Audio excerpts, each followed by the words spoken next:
I'm alone, the streets are empty. The only thing I can see is my own silhouette. I'm getting stronger, step by step. The clock is ticking, but there's no time for regrets. I've been flying from town to town, from London to Taiwan. I've been all around the globe, trying to protect your soul. We are heroes tonight.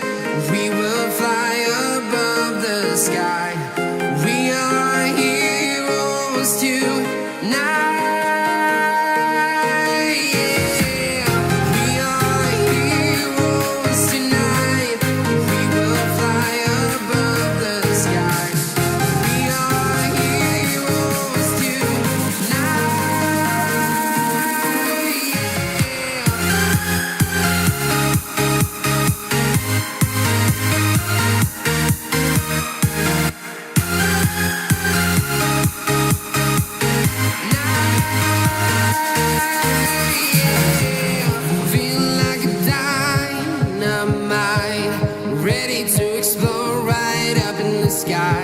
I need you to hear and don't show any fear. I've been flying from town to town, from London to Taiwan. I've been all around the globe, trying to protect your soul. We are heroes tonight. We will fly above the sky. We are heroes tonight. Yeah. We are heroes tonight. We will fly above the sky. We are heroes tonight.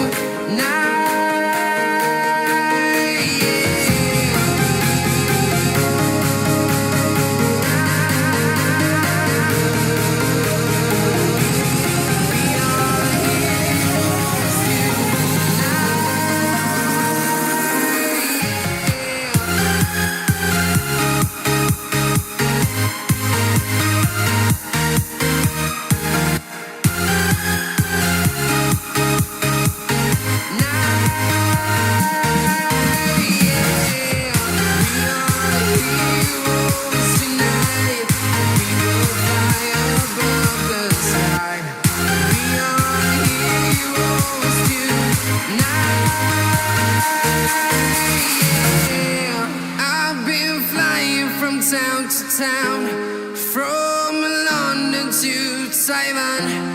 I've been all around the globe, trying to protect your soul. Ladies and gentlemen, please welcome your host for this evening. It's Mr. Darryl Johnson. Good afternoon and welcome along to Does Us Football Stand for the FA Community Shield as we see the FA Cup champions Crystal Palace go head to head with the winners of the Premier League, Liverpool, at Wembley Stadium. Great to have your company for today's stream. My name's Darryl Johnson. How are you all? Hope you all had a good week, of course. The last stream was decent, wasn't it? The stream on Thursday night when we did Rapid Vienna versus Dundee United. We'd say we had quite a fair people on. The stream was good. Hope everyone's had a good weekend so far, of course. I've certainly had a good weekend. Borough and Mass both winning games. Hey! So that's a great start for me. And obviously the Premier League returns next week. The EFL Championship returned this week, so did the National League. All the leagues got back underway. Just waiting on the Premier League to restart. That will be, of course, next weekend, actually. Liverpool playing the first game of the season on Friday. Crystal Palace not playing until Saturday, and they're both playing today in the Community Shield. A lot of people say that this is a pointless thing, and I mean, I can see why. I don't think. I mean, obviously it's nice to win. It's nice to win, but it's not massive, really. It's not massively important. It's not like the FA Cup where you really want to massively go for it and try and win it. It's a bit like a pre-season trophy. I see it. And at the end of the day, obviously it's a nice one to win, but it's mainly just a game to play before you crack on with the main season. It's a build-up to the Premier League season, and it's been going on for a long time now. I can't actually remember when the first Community Shield even took place, to be fair. When did the Community Shield first take place? It'll have been a long time ago. 1908. So this is now the 117th edition of the Community Shield. Manchester United have won it 21 times. Manchester City are current champions of it. They've won it 7 times, of course. It'll be interesting to see. Crystal Palace have never won it. Obviously, they've never won it. They won the FA Cup for the very first time. They've never managed to win this tournament. So this would be nice if they can. Be a nice thing for them if they can make a bit of history and win this for the very first time as well. Crystal Palace could do some good things this season. I think last season with the way things were last season, it was excellent for them. Being able to win the FA Cup was just amazing. Get themselves into Europe, or beat the Europa Conference League due to UEFA sending them into there, but. If I was a Palace fan, I wouldn't really dwell on it too much. At the end of the day, in Europe, first time ever, and hopefully they can do well in it. We'll get to the comments in a bit. Liverpool have won this.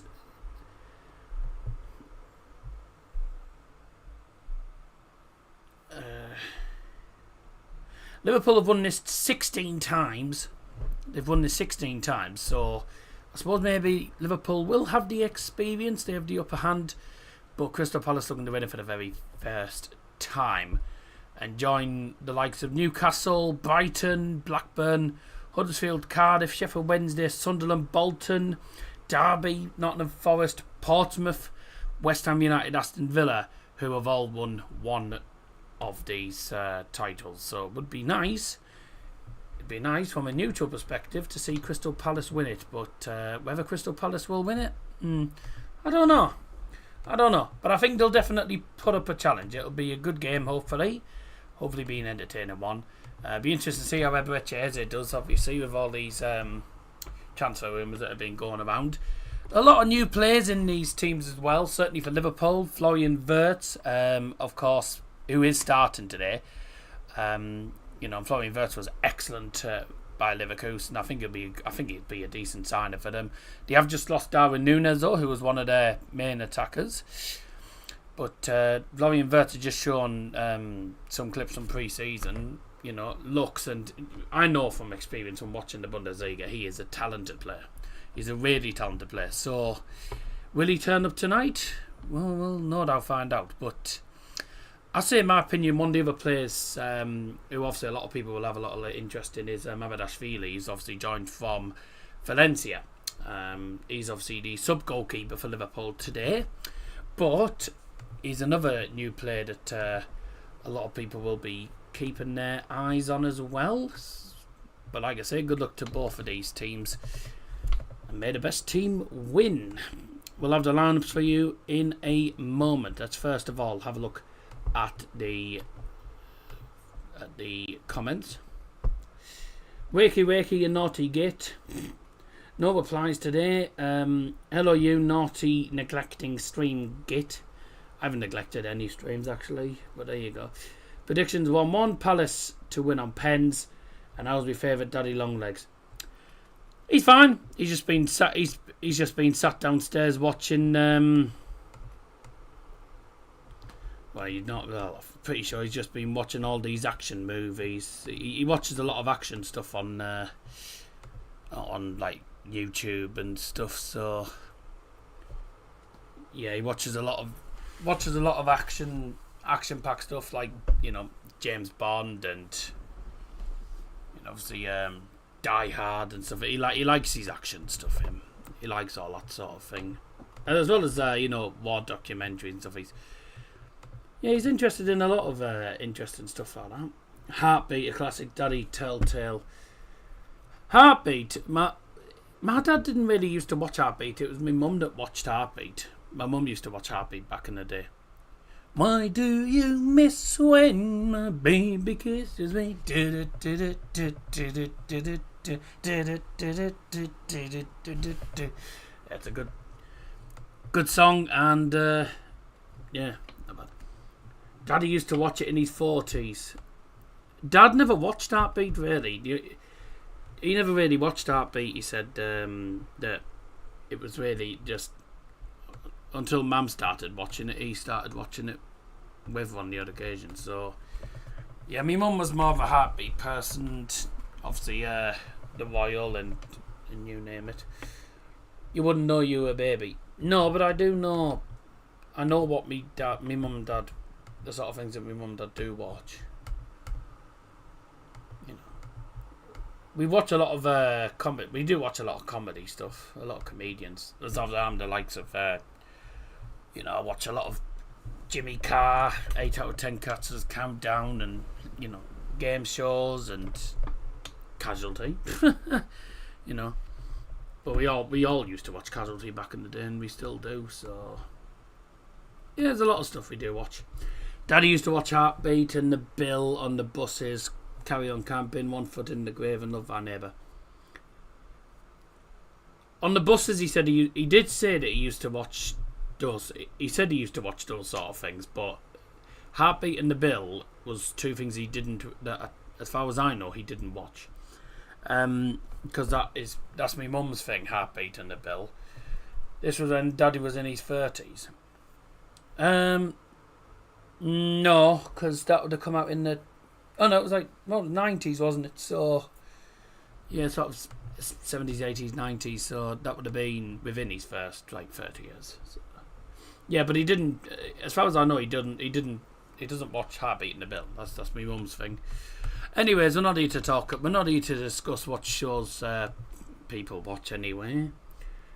You wouldn't know you weren't there. No, but I do know from nowadays. I know nowadays. If he used to watch it back in the day, first, but as far as I'm concerned, he never used to watch them because even now he doesn't have any interest in The Bill or Heartbeat. It's my mum that does.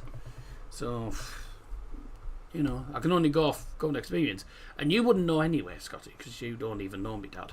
So, there you go. We'll have a line-up saying in a moment, but first of all, let's have a look at today's match officials. Referee is, of course, from Manchester. It's the Manchester referee himself. It's Chris Kavanagh. And the assistant referees for today's game are James Mannering and Wade Smith. Fourth official for today's game, Tony Harrington. And don't forget the VAR is in operation today, and it is Paul Tini alongside Nick Hopton. Who's winning our predictions? I don't know, and I don't care, mate, because I've got more things to worry about at the minute. Let's have a look at the two lineups then. And obviously, because it's a cup final, we don't necessarily have to do it in the correct away then home order. So we do it anywhere we want. We'll do it in the other order. We'll start off with the host team for this match today, which is Crystal Palace's lineup. And then go for Crystal Palace today's number 1, Dean Henderson. Number 2, Daniel Munoz. Number 3, Tyreek Mitchell. Number 5 is Maxence Lacroix. The captain is number 6, Mark Gay. Number 7 is Ismail Assar. Number 10, Eberechi Eze. Number 14, Jean-Philippe Ateta. Number 18, Daichi Kamada. Number 20, Adam Wharton.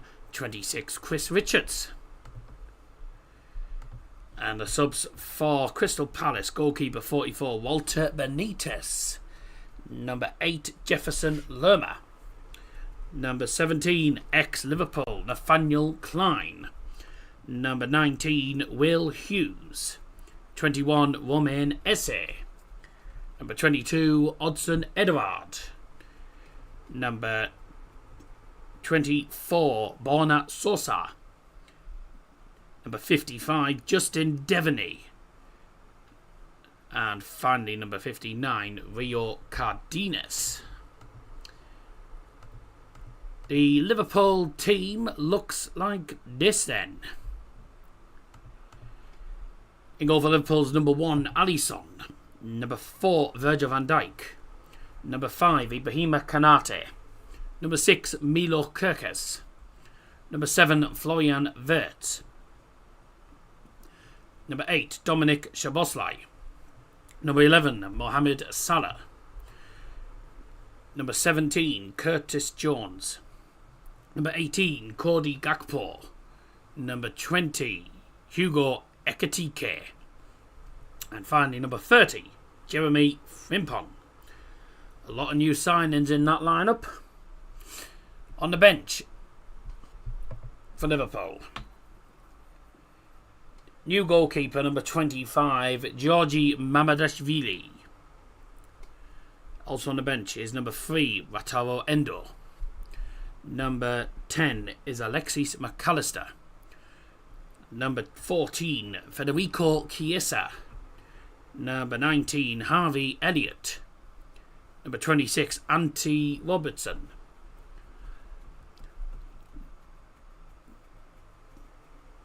Number 42, Trey Nyomi. Number 50, Ben Doak. Number 73, Rio Ngomora.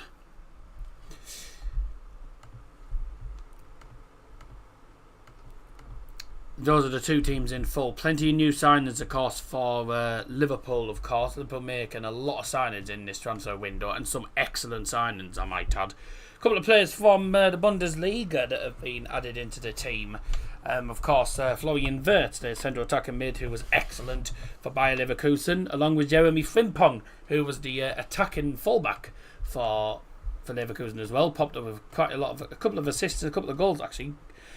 You've got Ekitike, obviously, of Eintracht Frankfurt. Now, what a player he was for Eintracht Frankfurt, certainly last season. 15 goals in the Bundesliga, which was excellent by his standards. He was brilliant all of last season.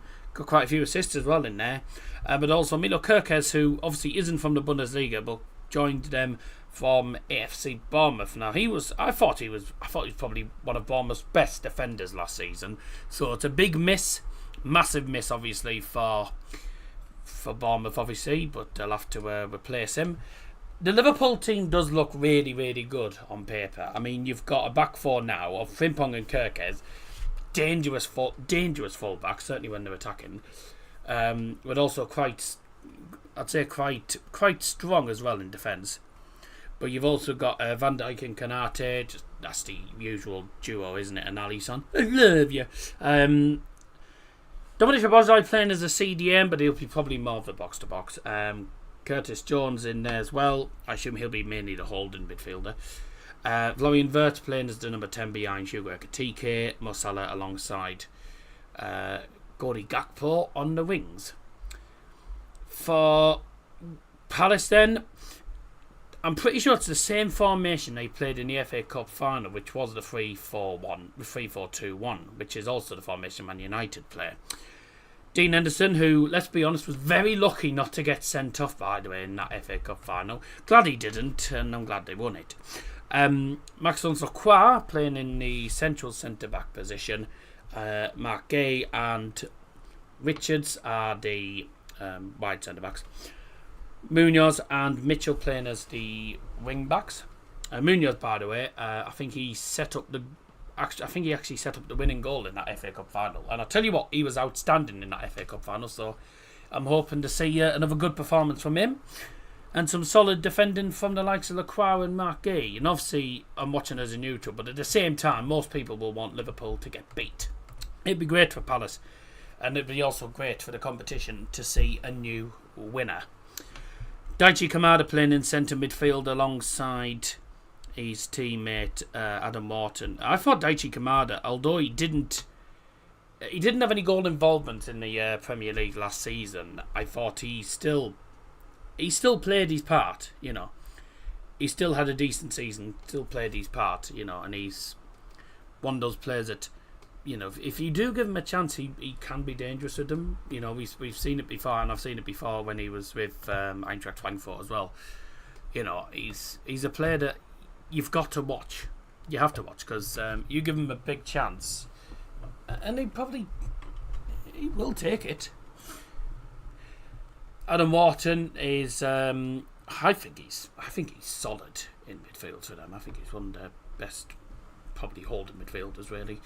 Eberechi Eze playing with Ismail Assar, both of them as the 2 10s. and 2 10s behind Mateta. It's a formation that definitely worked. It worked in the end for Crystal Palace last season. You know, it got them a result. It got them the FA Cup, of course. Hopefully they can do the same today, go 1-0 up, and then just deny Liverpool at all costs. But I do think Liverpool will win this today, because I think Liverpool's lineup looks ridiculously strong. You know, and I mean, look at the bench they've got as well. I mean, Alexis McAllister on the bench, Andy Robertson, who normally would start, but looks like Kirkers has got his spot. Ben Doak, who was excellent at Borough. It'd be nice to see him actually play, to be honest. You've got Harvey Elliott, or as I call him, Noodle Hair, because his hair looks like a bunch of noodles. Federico Chiesa can be dangerous down the right hand side. I don't think he's the greatest player, but he is alright. He's a decent player. Quite a few injuries as well for Liverpool. Conor Bradley, Joe Gomez. You know, 2 players that do normally play. 2 of their main players are getting injured, which is a bit of a shame for them. But no Eddie Nketiah or Matheus Franca, which could be a miss for Palace as well. So both teams injury struck. You know, there's quite a few injuries on both sides. There's a lot of new signings in this game for both the teams as well, and I think both teams are good. Both teams are strong on paper. I just have a feeling Liverpool probably have the stronger team, and I just have a feeling that they're going to get the win. But I think it's going to be close. I think it'll be 2-1. I think Palace will definitely sneak a goal from somewhere. But if Palace take the lead, Liverpool need to make sure that Palace don't do what they did against Manchester City and see it out.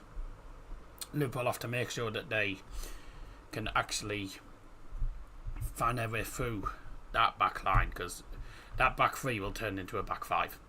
We know that. It'll turn into a back 5. So that back 5 will have to be really on its toes. Otherwise, if Liverpool get any big opportunities, you can just say 1-0, thank you very much. So it's going to be a case of taking your opportunities. If you're Crystal Palace and you have the opportunity, you've got to take it. I mean, their first attack against Man City in that final, they scored it. They didn't score. They didn't do anything else apart from that, really. They had one big chance, scored it. They had the occasional opportunity, I think, in the second half, but it was mostly on Manchester City in that cup final. But, you know, credit where credit's due. Glasner had his defence organised, and they just weren't able to break them down. So let's see if they can do it again today. But will they though? That remains the question. So don't forget, of course, for people who regularly watch the streams, the next stream, there's no stream tomorrow. There's nothing on tomorrow. I'm out on Tuesday night. Next stream will be on Wednesday. I was thinking about doing the Super Cup, but then I was thinking, why don't I just do the EFL Cup? Because you know how I love all the EFL Cup and the FA Cup competitions. I think I might get, if I'm thinking views wise, it might be better. Welcome to Smoggy, by the way, in the chat. I didn't see the comment. Good win yesterday. It wasn't the best performance, but we got it in the end. So who was there? There's Huddersfield, Leicester, Birmingham, Sheffield United. There's a lot of people that will watch that because it's on ITV. Huddersfield, Leicester wouldn't be a bad game to watch, actually, to be honest. Could do Huddersfield, Leicester. Bolton, Sheffield Wednesday. I was thinking about Super Cup, but then I'm like, but I know that Harvey will say, if you want more views, go with the EFL Cup. I'll send them a message, actually. I don't know if they're actually back home yet. Just live on the stream at the moment, and I'm thinking about what to do on Wednesday. Like, do I do the Super Cup, or do I go potentially for views and go with one of the EFL Cup games that's on Sky Sports Plus, which would be Bolton against Sheffield Wednesday or Leicester away to Hudders? What's your thoughts? He won't care. He'll do the. It won't make a difference with him. He'll do the overlays anyway. There's a couple of people associated with Liverpool that laying wreaths in front of the Liverpool fans in memory of Diogo Jota, which is very nice. I think there might be a minute's applause at the start of the game for Diogo Jota, and I'm sure there'll be a minute's applause in the 20th minute as well, which, even though, as much as I hate Liverpool, obviously, you know, it's a football community. When something tragic like this happens, we just all join together and support each other. And like I say, I will be joining in a minute's applause if there is one in the 20th minute, because it's a very sad situation, obviously. And you know, Diogo, I know from watching the Premier League a lot, he was a bit hit and miss sometimes. Like, he did have a good game and then a bad game, but overall he was one of the key players for Liverpool. And you know, to win the league, you know, to win a league like that was excellent. So, despite what happened, obviously, with the car incident, you know, he'll still be known as a hero, being part of that title winning team. And you know, he was. I thought he was an excellent player. He did have his off games, but everyone has that. And I like how Liverpool fans have done all these banners and, you know, and flags and stuff in memory of Diogo Jota. And of course, there's some Crystal Palace fans that have. There was one Crystal Palace fan I saw that even had Jota's name on his. Even had Diogo Jota's name printed on the back of his shirt as well, in support of him as well, which I think is a brilliant touch, and I think that's excellent excellent to see the opposition obviously showing respect to them. It's going to be an interesting campaign. I think it's going to be a tough campaign for Liverpool. You know, trying to get over what's gone on. You know, I mean, it was quite tragic. Literally about 2 days before pre-season even started.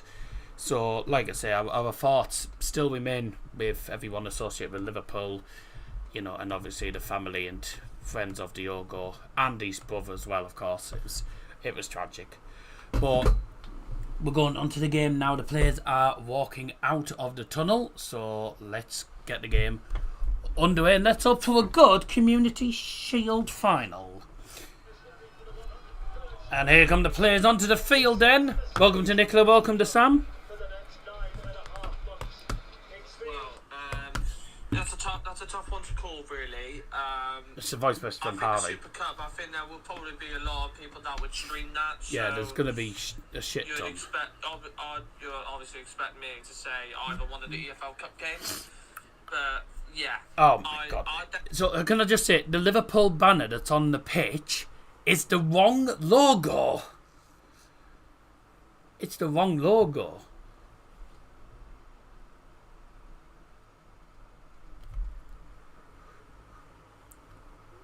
It's the wrong Liverpool logo. Also, Harvey. Well done, Harvey. Harvey's used the wrong Liverpool logo. As far as I know, Liverpool's logo is not that.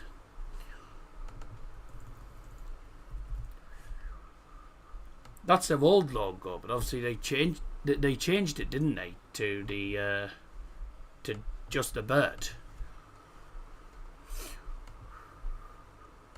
So I don't know which one I don't actually know which one it is. That is Liverpool's badge. Oh right, because they did change it to as far as I knew, they changed it to the just the bird. Or maybe that was just what they decided to put on the shirt, I don't know, but yeah. Because that's what the team are wearing, just the bird and the LFC at the bottom, which I've got on, which I've just got the bird, so on the goal screens, etc. I've just got the bird, the red bird, which I can't lie, I don't think I should never have used the red gradient for Liverpool. That was probably the worst thing I've done. But I was trying to do it in a hurry. I've just had a call off someone. I'll just quickly see who it was.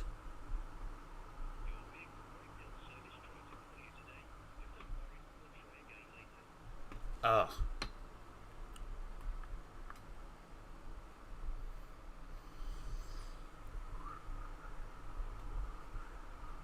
was nothing important then. I'm sure if it was important, they'll call me back. I'd definitely say do the EFL, one of the EFL Cup games. EFL Cup. For sure. Good choice of games as well. And Liverpool fans booing the national anthem. Long live our noble king, God save the king. Send him victorious, happy and glorious, long to reign over us. God save the king. Fancy booing your own national anthem. I hate that. Here we go. It's the Community Shield Final 2025. Okay, let's have a look at the two teams. But before that, the referees for today's game: Chris Kavanagh, assistant referee James Manowin and Wade Smith. For official for today's game, Tony Harrington. VAR is in operation in the Community Shield. Paul Tini is on VAR alongside Nick Hopton. Yeah, I got your prediction. 3-2 Liverpool. Thank you very much. Today's lineup, starting with Liverpool. In goal number 1, Alisson. Number 4, Virgil van Dijk. Number 5, Ibrahima Konate. Number 6, Milo Kerkez. Number 7, Florian Wirtz. Number 8, Dominic Szoboszlai. Number 11, Mohamed Salah. Number 17, Curtis Jones. Number 18, Cody Gakpo. Number 22, Hugo Ekitike. Number 30, Jeremy Frimpong.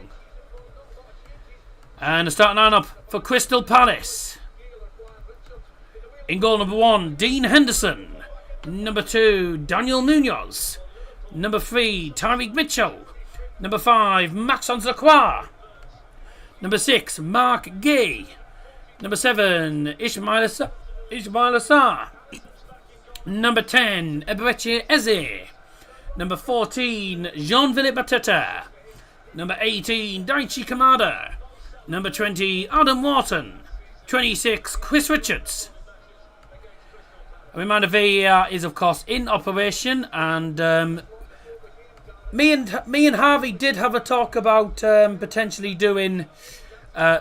creating an added time and VAR screen for the Community Shield, but we thought it was just going to be pointless because it only happens once a year, so it'd be a bit pointless. So we are using because it's obviously 2 Premier League teams anyway. We're using the Premier League VAR. Should VAR get involved, we will be using the Premier League screens that we have instead of.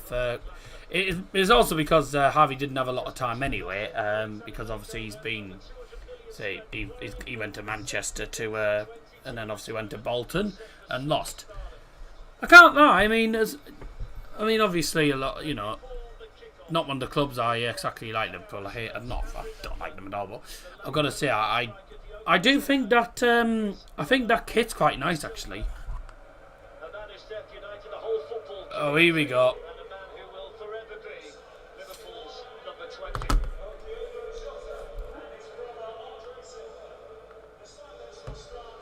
Ladies and gentlemen, please join us in a moment's silence in memory of Diogo Jota and his brother Andre.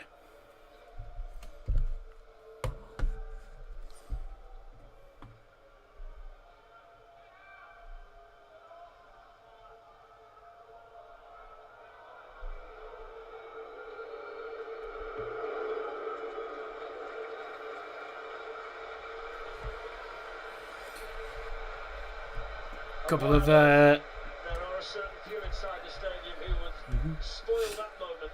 It's absolutely beyond them. Couple of dickheads in the stadium decided to start shouting during it, which I hate. I'm one of those people who takes these minutes applause and minute silences quite seriously, and then there's always people ruining it, isn't it? It's just awful. I hate Liverpool. I'll tell you I hate Liverpool, I don't care what anyone says. I do not like Liverpool. But even I won't disrespect them when something like that's happened, you know. Even I'm in support of their fans. I'm supporting their fans, obviously, when... Yeah, you come... When something like that happens, as a football community, just all come together and support each other. You know, even rivals, you know. Something like that happens, you've just got to support you have to support those that are in mourning. Those that are grieving. I hate it when people just try and take the piss and then, you know, ruin it for other people. I absolutely hate it. Got quite a few people in the stream, actually. Thank you very much for joining us. Drop us a like on the stream if you haven't done so already. And Ben Doak on the bench. Yeah, I to be fair, I had a feeling we weren't going to get him back. We were never going to get him back, to be quite honest with you. But,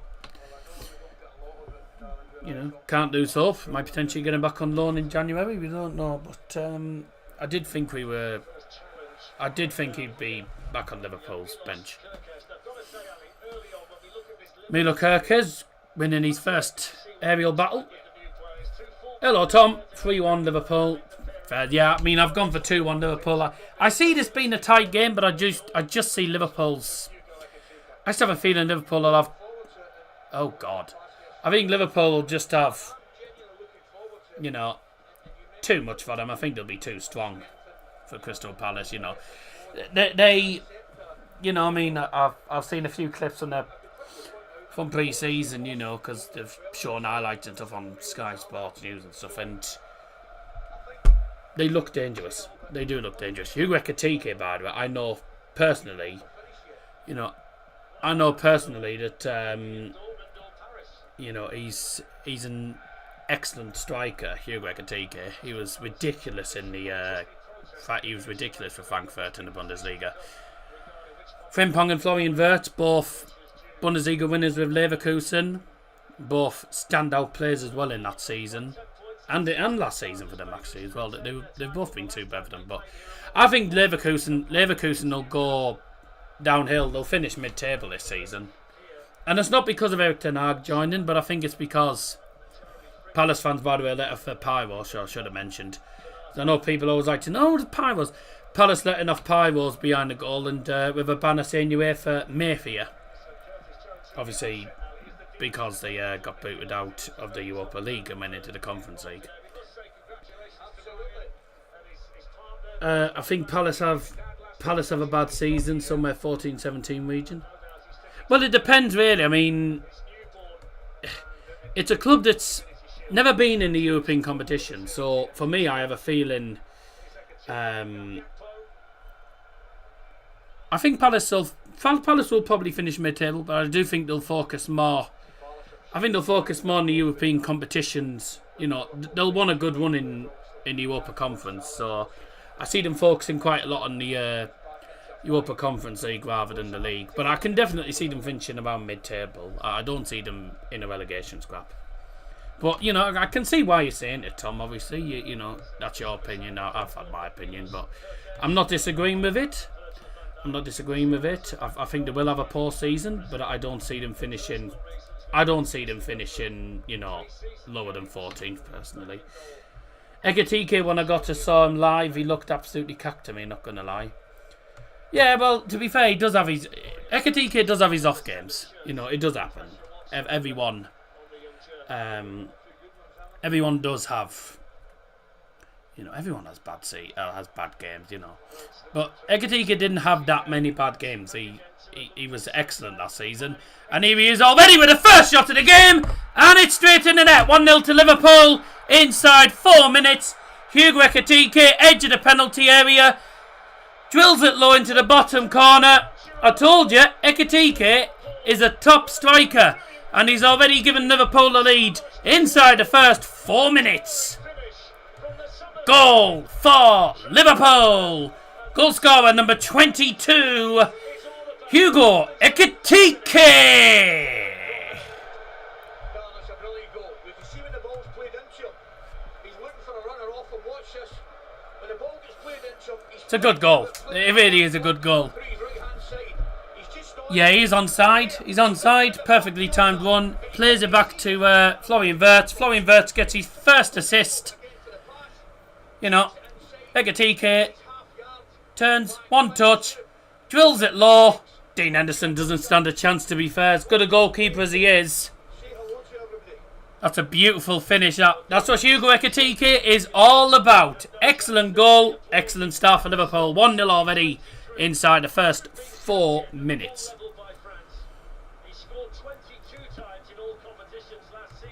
Lovely finish. That is a lovely finish. That's what I said. They are going to be dangerous coming forward, Liverpool. They're going to be dangerous on the attack this season. Whether they can be as good defensively, well, you know, we'll see about it. Won the way in the 2025 FA Community Shield. That's from is it Lee or is it Delhi or Delhi? It could be anything. Palace will play Europa. As far as I know, it's Europa Conference that they've been put in. Oh, here they come again. Gakpo. Oh, unlucky. You were saying, Tom? Got to see him live. Well, to be fair though, I mean, you know, as I was saying before that goal, you know, every player has bad games. You know, that's football. You're not going to have a player that scores like every single game. You know, you don't get unless you're Erling Haaland, who's just, well, he's always in the right place at the right time. But Hugo Ekatike is quite I'll describe as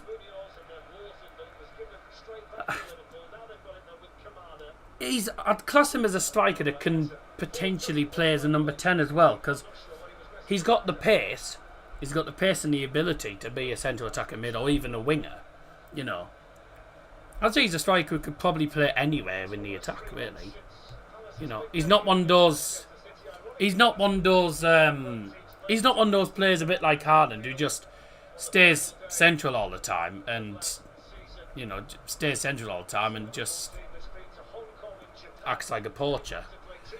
You know, he's one of those that does free roam. He free roams a lot. He does drift wide on the other occasion as well. So I'm not sure whether I class him as a mobile striker. Whether that's the correct term to use, you know. So anyone who, you know, anyone couldn't say anything really. They'll win the case. We'll get the result tomorrow.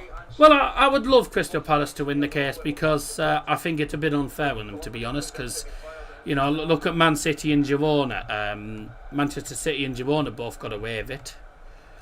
You know, United, in a way, got away with it with Radcliffe, but it didn't make a difference. We're not going to be in Europe this season anyway. But neighbours have only built a porch next door, blocking his view out the windows. Well, that's his problem. They won't care about it. City and Girona will be their argument. Oh yeah, but let's be honest. You know what UEFA and Man City are like. UEFA see Manchester City with loads of money and they're like, ooh, money please. Keep them in the Champions League, more money. Got one of them mirrors you see when you're driving. Oh, a ring mirror. A ring mirror. Fairs. They can do what they want. Exactly. So he can't have any complaints, I'm afraid. There's nothing he can do about that. View count's doing alright today, 517. It's way more than I was expecting. The channel is it's going somewhere slowly. I wasn't expecting this many views, to be fair, with the amount of people that stream these games. So can he got a mirror to counter it. Yeah, he can use a mirror, but he can't complain at them for doing a porch, you know. Oh, hello Palace. Corner. Liverpool 4-0, 3-0 at half time, says Stacey. I don't see it being that one-sided. Nobody else seems to, but I really like this Palace kit. I mean, it's all right, but for me, it is. Well, it's very similar to last season, isn't it? Just with extra stripes. I don't think it's bad. I don't think it's bad at all. Dad putting up a mirror. Palace already out of Europe and the Budgies lost at home to the Lions. That was pre-season, mate. Pre-season games don't really... like, pre-season doesn't... Having a bad pre-season doesn't mean you're going to have a bad season. I mean, look at Borough. Like, pre-season Borough did not win a single game. I think we drew 3, lost about 2. You know, we didn't win a single game in pre-season. And then we beat Swansea yesterday, first game of the season. So having a bad pre-season doesn't really mean you're going to have a bad season. Like, pre-season's got... For me, pre-season's just about, you know, getting player fitness up and just getting the team ready, you know. The results aren't exactly... I wouldn't say pre-season results are relevant, really. You know, who really worries about pre-season? I know we had a bad pre-season. I was like, yeah, well... Even before pre-season, I was thinking... You know, I mean, we hadn't made many signings. I wasn't really going off pre-season. The team was ready, but I was like, we'll probably be about a mid-table season, you know, which it's a building season for our Bedwards, really. You know, I mean, he hasn't been there long, and he's got one win already. Usually they don't have the white line surrounding the bars, so it looks fresh to me. Yeah, I think it's all right. I don't think it's. It's all right. It's nothing spectacular, is it? You know, it's not nothing outstanding. We were the only northeastern team unbeaten in Scotland. Yeah, I mean that's something good, isn't it? Palace finishing 13th again. You never know. Ooh. Mm-hmm. Mitchell touched the ball straight to and then Eze took it. One touch. Bangs it from, well, probably about 25 yards out. Takes a massive deflection off. Was that Jeremy Frimpong that got the touch? I think it was. It went out for a corner anyway. So corner to Palace. The baby Borough are hilarious. Yeah, we still won. Well, Norwich lost, didn't they? And the man from Stockton scored a winner, Macaulay Longstaff. Oh, corner came to nothing in the end. A shot was fired in, but that was blocked. It's back in for Palace, headed away. I think the offside flag was going to be up anyway. Yeah, the offside flag was up. The referee was about to blow. Would you eat baby food? Absolutely not. Cack. I know we used to when we were babies, but come on, no. Palace are consistently 10 to 14th. And it won't be any different this season. Yeah. I've got an Amazon order today with over 50 kilograms of stuff. Do you reckon the delivery guy's going to punch me? Well, at the end of the day, mate, if you're a delivery driver for the likes of Amazon, you've got to be able to...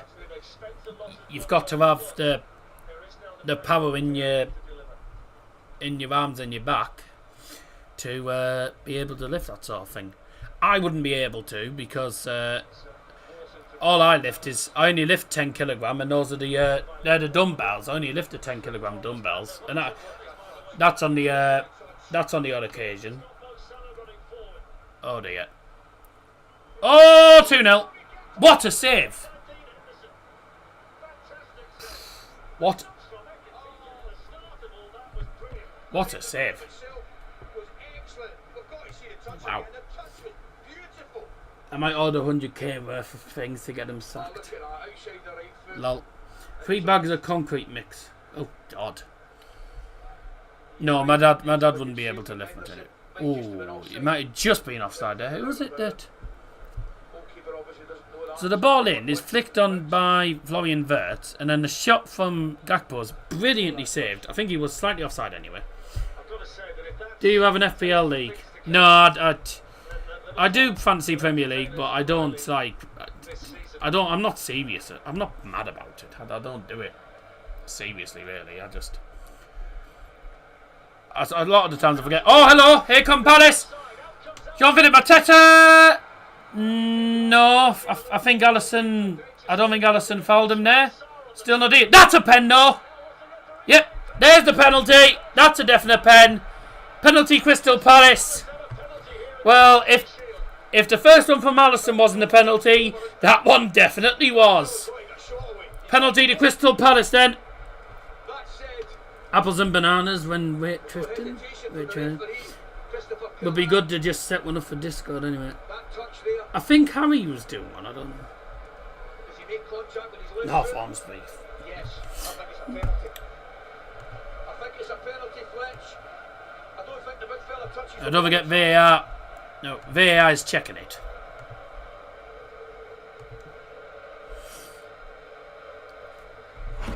And let me go back on the replay again, because for me it was that looked like a definite penalty to me. So look at replay.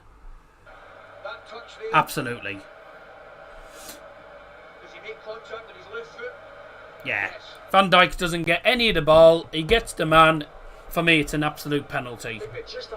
I think it's a definite pen. So, surely there's no offside there. He's just in line. When Mateta tries to go around Alisson, but a penalty has been given anyway. Got redundant. We don't live beside tea. Yeah. Drink bone top water. Penalty then for Palace, and Mateta scores 1-1.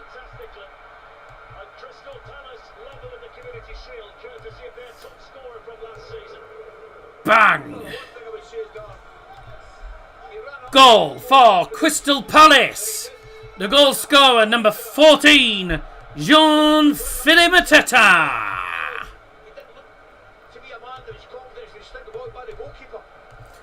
Smashes it. Bang. Alisson dives the wrong way. Alisson goes to his right. Mateta goes to the keeper's left. In you go. Easy as you like. Straightforward penalty. Palace equalise. 1-1. I said Palace would get a goal from somewhere. Hugo Ekitike and Jean-Philippe Mateta with the 2 goals, and only 17 minutes in. Good start to this game. Good start. If I set one up for you, share it in Discord. Are you cool with that? I mean, you can set one up if you want, mate. Just set up a FPL league and you can put it in Discord. Just do it yourself if you want, and I can always join it. Milan having a mare at the bridge, 2-0 down, and Kubis has been sent off. Whoops. Ah. Dear. AC Milan played against Leeds yesterday.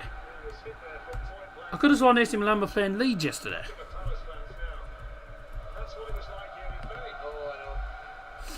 Palace fans are singing. La la la la la. Yeah, draw between Leeds United and... Yeah, Leeds United 1-1 in... Don't normally get teams playing pre-season matches 2 days on the bounce. Leeds 4, Liverpool 3, greatest Shield match ever. Leeds.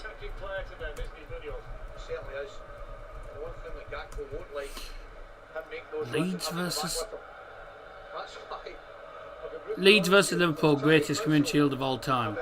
Eric Cantona was playing for them back in 1992. Glad all over? Well, I can tell you that Palace fans are glad all over at the moment. They're glad that they're back in the game. I did say Palace can sneak a goal here, a goal or two here. Here's Ismail Assar in the centre against Van Dijk. Played to the right hand side. Daniel Munoz, the man who got the assist in that FA Cup final. There's a ball in. Oh! And the shot fired across the face of goal. Did take a few bounces off the field, just bounces wide. How did Cantona play for either of those teams? I thought he was a United legend. Yeah, so he was a legend for United and for Leeds. Eric Cantona did play for he played for. I think he played for Leeds prior to going to United, actually. So he started his senior career at Auxerre, then played at Marseille, Nimes, and then he only made 70. Well, he went to Leeds on loan, then signed permanently for only played 17 games, and then joined Manchester United from Leeds in 1992, where he played 143 games. So he was known mainly as a Man United legend, but he did play for Leeds and then go to Man United. So you can't play for Leeds and Man United. Well, in this day and age, mate, you can play for whoever. You can play for whoever wants you. You can play for.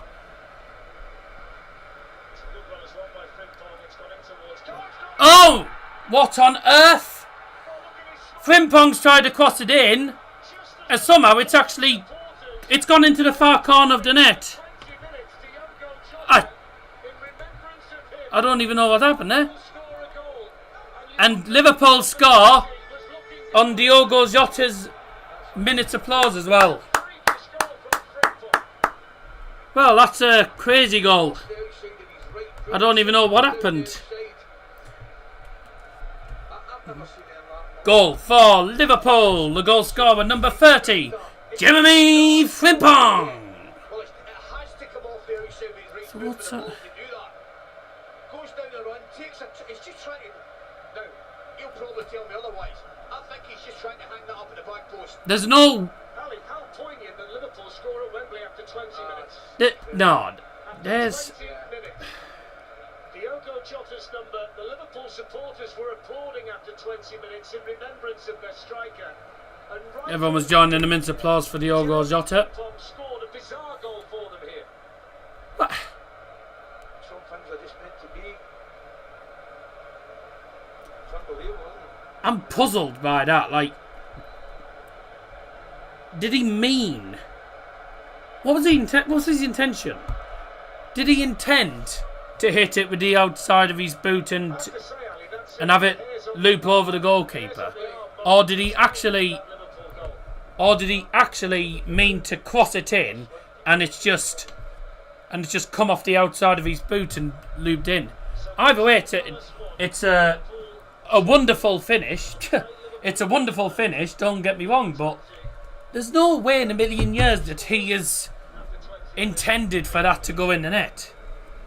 I didn't even know. I didn't even know it had gone in the net. I thought it was going over the top of the goal. It just went in. I was like, eh? Well, a bizarre goal. But I'll tell you something, and you know, Sam's right with this, by the way. That Sam is absolutely correct with what he said here. Will be another good 2 matches this season between these two. This game has been excellent so far. You know, early goal, penalty. You know, Palace is still playing well, to be fair. It's been a good match, this. I quite enjoyed it so far. Was trying to cross it to the back post. I was going to say, surely he's crossing it into the back stick, and it's just somehow come off the outside of his boot and looped over the keeper.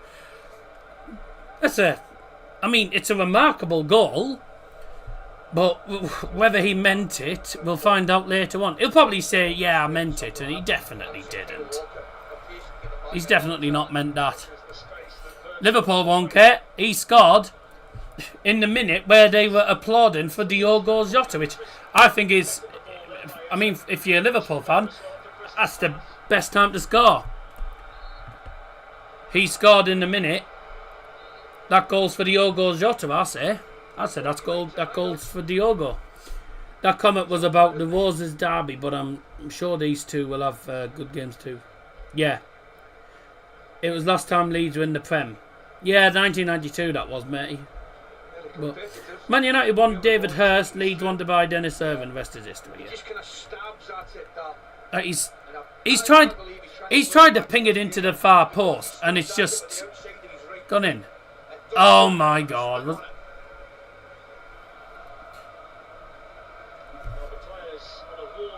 Just it's such a strange goal. The Liverpool fans are the only fans singing at the minute. Well, that goal was silenced the Palace fans. They were literally level for 3.5 minutes. The players have gone for a quick drinks break. So just a reminder, of course, that we have got a stream coming up on Wednesday, and it is not going to be the Super Cup. It's not going to be the Super Cup because let's be honest. Yeah. It's not going to be the. It's not going to be the Super Cup. I was thinking about it, and I thought, nah. If I want to actually get some decent views, you know, I want to get some good views and get the channel going. Still, you know.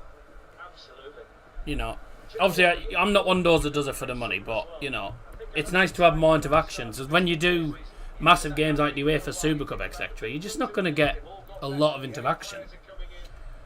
Wednesday's stream, I think it's going to be.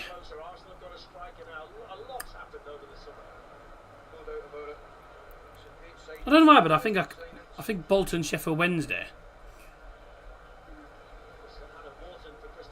Then we can sort of talk about the situation with Wednesday.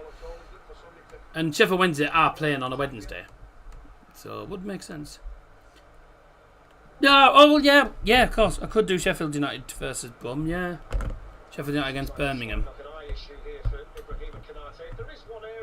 Yeah, well, I'll decide anyway, but it's either going to be the Sheffield Wednesday game or it's going to be Sheffield United, 1 of the two. It'll be one of them, but we haven't really covered.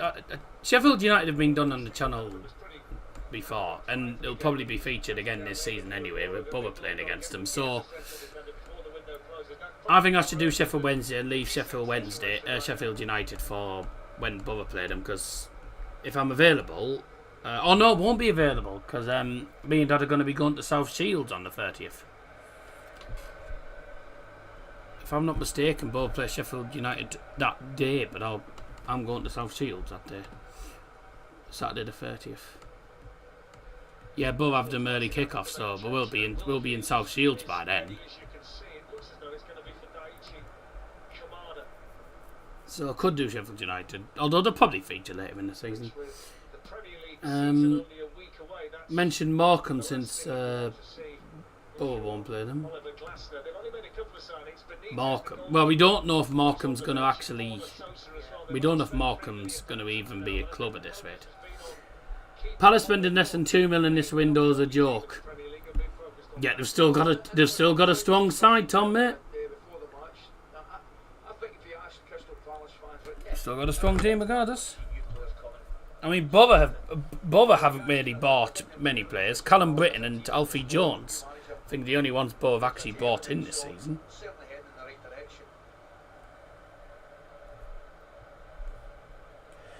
Oh, might be doing Sheffield Wednesday away in October. Fairs. The players are just getting back on the players are back on the field now, but just nothing at the moment. Oh yeah, Kante as well. Yeah. My granddad just shared a joke on Facebook here. Borough are in the Championship though. This is a fresh European Premier League. Yeah, but you don't necessarily have to make loads of signings. Looks like an enforced sub. There's an injury for Palace, and it's going to be an enforced substitution. Substitution for Crystal Palace, leaving the field. Number 18, Daichi Kamada. Coming on number 19, Will Hughes. Ole Kante, yeah. But I think Crystal Palace will do alright in Europe, to be fair.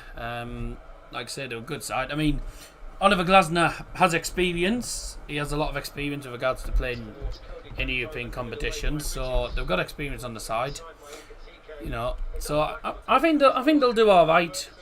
My granddad shared a joke. He's saying, I lost 3 fingers on my right hand, so I asked my doctor if I would still be able to write with it.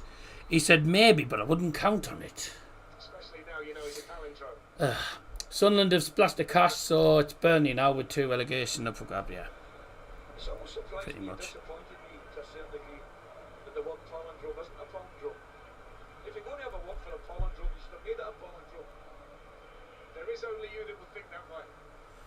It's why I love you. Too many signings can change dressing room dynamic as well. If the players play well together, then they'll be fine voted. Yeah, that's true. Obviously, there is, we definitely needed to make signings, and I think the signings that played yesterday, I thought were excellent. I thought they were good yesterday. The signings we made.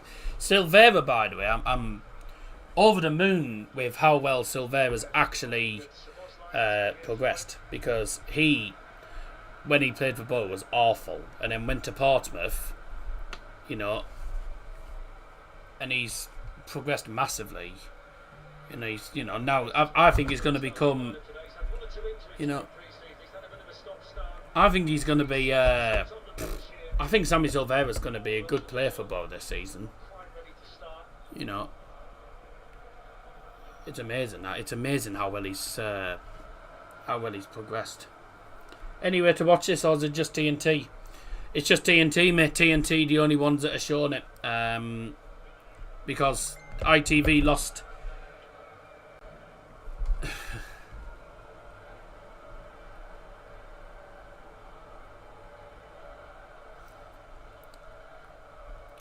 No, it's on TNT because ITV lost the rights.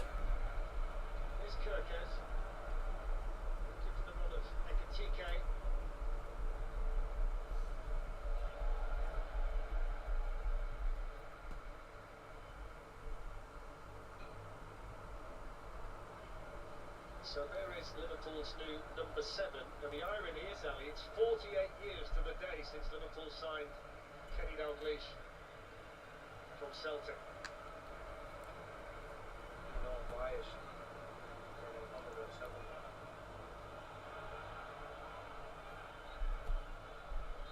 hope he does well, Vance. Kenny with my man. What a player. It's a lot to live up to, but he's Not sure about Sammy, but hope he does well. Sammy? Oh, Sammy Silvera. Yeah.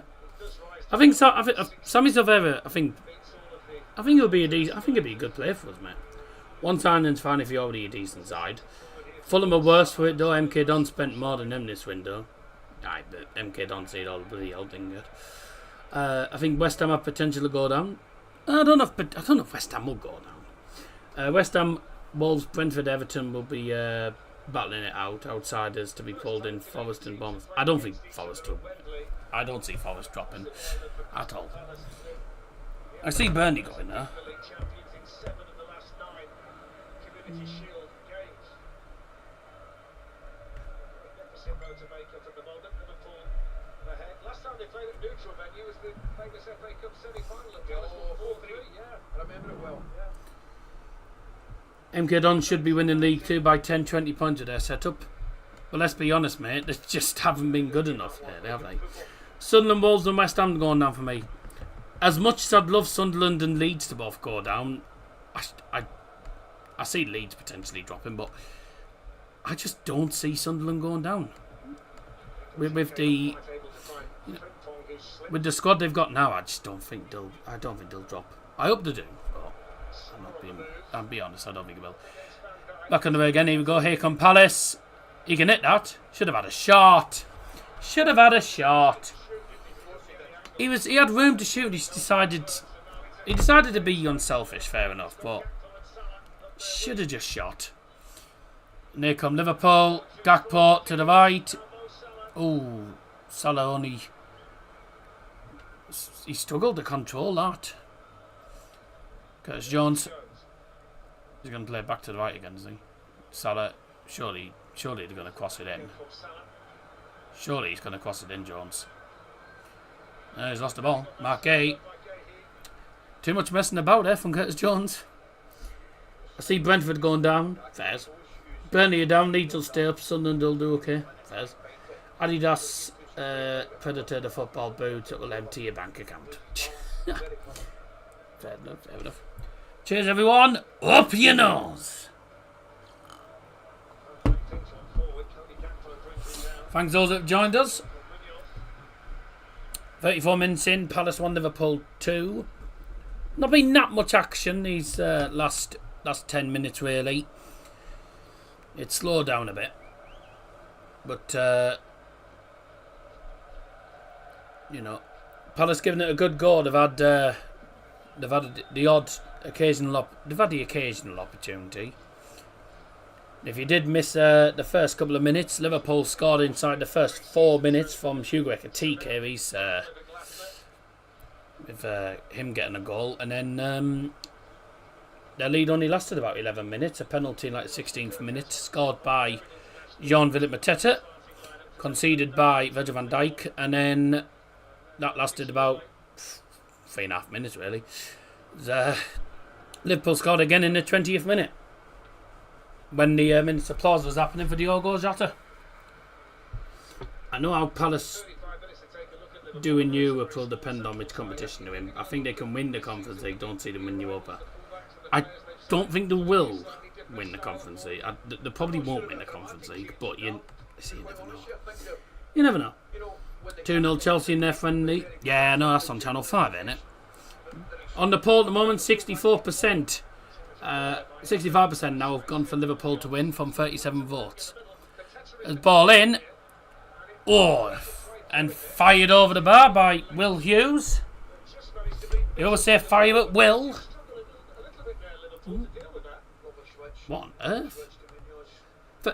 First it was 20 and now it's just climbing up. I wonder if he's... you do know... I mean, there's a lot of bots about, so it could be that. And there's also probably a lot of people trying to find streams. So that's probably why there's loads of people watching now.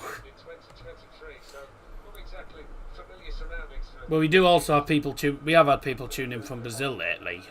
And we had a lot of people tuning in from Brazil lately. Yeah, I don't take any notes because sometimes it says that and then it's actually not. It's just... Before anyone mentions what the views are at the minute, there's a lot of them sometimes are bots. There is times where a lot of them are bots. I don't think the bots can't either, so I wouldn't take any notice of that. Red Bull gives you the shits. Expo player Craig Johnston created the Predator. Bought the Anfield Wrap. Yeah.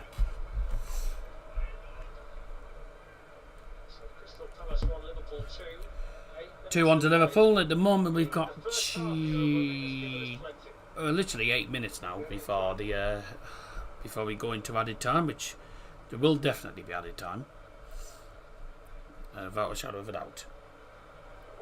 What filling is in the Anfield Wrap? It's called a verse and a chorus. It's called verse and a chorus because the Anfield, and he's on about. By the way, it's Anfield Rap as in a song, not as in a bloody Donna rap. Why did the stream close? Have people come from a different stream? Has someone been shown the match footage and then got taken down? If so, then that serves them right. It's illegal. Probably explains why loads of people have joined now, trying to find a different stream, but you won't find it here because it's illegal to do it. You're not allowed to show match footage. The official got taken down. What the effort? Wait, who was streaming it like?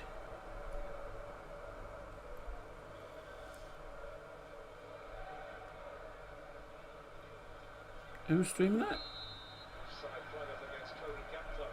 I don't know anyone that was streaming it. Because everyone was spamming his... I think because everyone was spamming Israel, Palestine, Ukraine. Oh, God.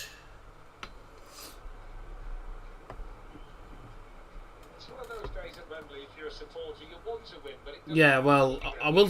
All I'll say now is we don't talk about Israel, Palestine, or Ukraine, or Russia in here. And I won't allow anyone talking about it in the chat either, because I want to keep politics out of the stream if we can.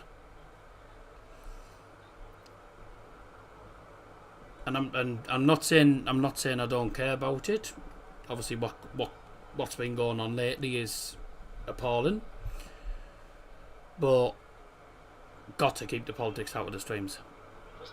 here today without either Czech Decore or Eddie Nketiah. So that's why I don't talk about it in these streams. Might well play a part as the season develops, but Dean Ensign with the ball. right now, Joe Gomez not Play to left hand side. you mentioned earlier Ryan Gravenberch because he became a dad yesterday. What's XP? It's something that YouTube added. It's something that YouTube added onto the streams, and I don't know why. Like it's The best is though, it's pretty clear for the it's fucking balmy. To be quite honest, mate, it's the XP thing is irrelevant, really. Like it's all down to like, you know, people commenting and stuff, but it's something to do with YouTube just added it. I really don't understand it. Don't understand it, and I don't know why it fucking exists, to be quite honest. View counts are going up though, so I appreciate those that have tuned in. Whether it's bots or whether it is actual genuine people, I don't know, because I don't know who's watching. In the words of Will Mackenzie, it's not really relevant, is it? No, but let's be honest, there is stuff that we say in the stream that's definitely not relevant to the football, but with regards to politics, no, stays out of it. Was watching game for free on YouTube. Did I pull the game? Well, it depends. Which channel were you watching it on? Because if you were watching it on TNT, if it was TNT streaming it, then because TNT sometimes stream it. If it was TNT, then I don't know. I don't know why. There must be a reason. There must be a reason why. The FA official. Well, there's got to be a reason behind it. But according to Freddie, people Emirates FA Cup, I think I might have accidentally been streaming it. No, I don't think it wouldn't have. I don't think it. They wouldn't have done it illegally. They'd have been fine doing it because it's run by the FA. Yeah, that's queer. I don't know. But according to Freddie, people were spamming Israel, Palestine, bloody Ukraine and stuff in the chat, so they probably just decided to. I don't know. There is some dodgy copyright claims though. It is, you know, YouTube can be dodgy sometimes. I mean, there has been some fake copyright claims going around these last couple of months. Name me some vegetables on pizza. Oh god. Mushroom, sweet corn, onions, peppers. I suppose you can use actual tomatoes. Some people do.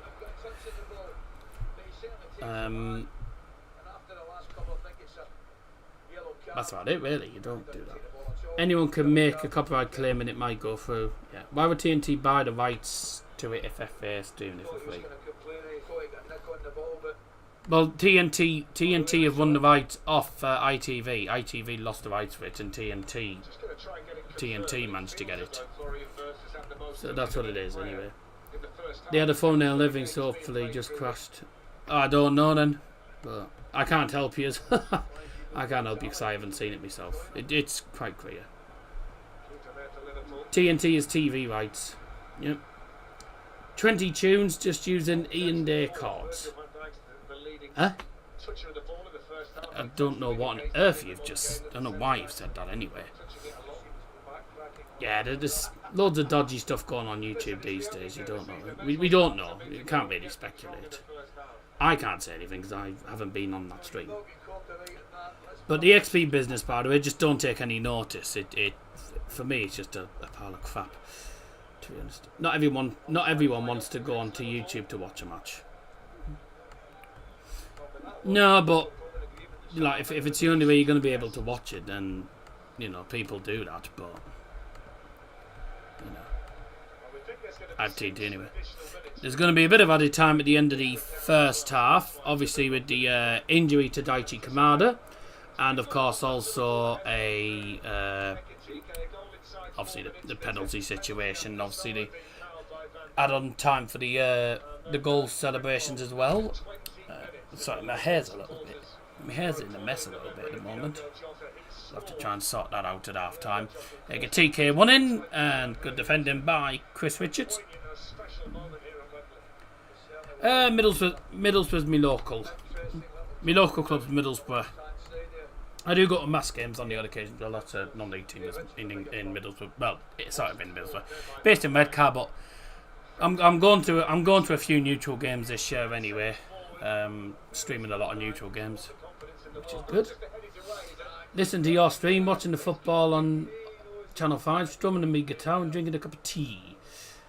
I do watch some matches on YouTube, J League International channel. XP stands for experience points, like in chat or super chats. The more you chat, more super chats you get, the more you get. But it doesn't make a difference, really. So most more teams than you have on your fingers. Piss off, Scott. Into added time. There's a stat doing the rounds over the last 2 seasons. The only 2 players who've got at least 10 goals, 10 assists. The fourth official has indicated that there'll be a minimum of 7 additional minutes. 7 minutes.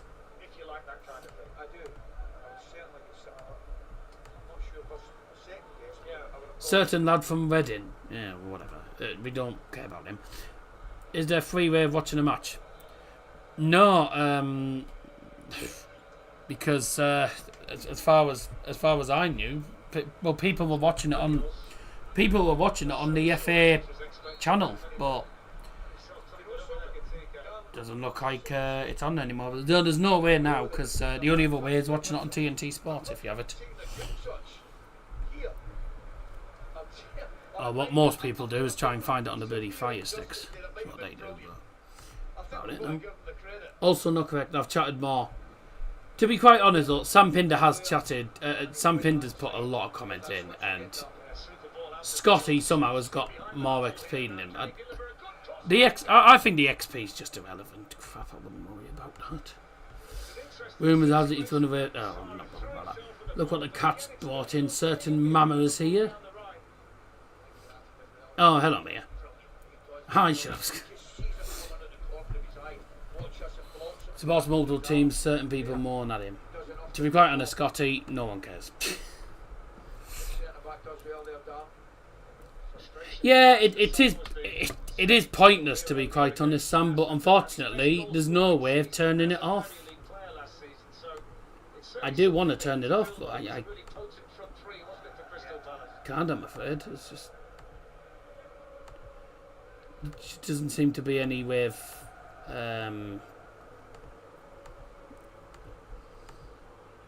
no, there's no way of turning the XP thing off, actually. Very annoying. I personally don't like it anyway. I don't think it's needed anyway, do it, is it? It's just irrelevant. 7 minutes additional time, by the way, everyone. We played 2.5. Palace had an opportunity, just a ball flashed in the box, but there was no one there. But there's a header forward. Matete's in on the keeper again, and it's wide at the post. I think offside flag up anyway. Scotty's always top dog and does his football stand. Whatever. Alexander GG says Leverkusen is proud. Are you from Leverkusen? You tuned in from Deutschland then? Well, there's something to say about replacing Andy Robson with Andy Rolls, as a matter of fact. Yes. It's too early to write him off. He will not be giving up that jersey without a fight, a serious fight. That what cats do, dragging in dead birds and mice. Yeah. Andy Robertson on the bench. Guarantee you that. Ben Doak amongst those as well. Here come Liverpool again. Ekatike loses it. Good defending. Palace looking to bring it forward, but they lose it.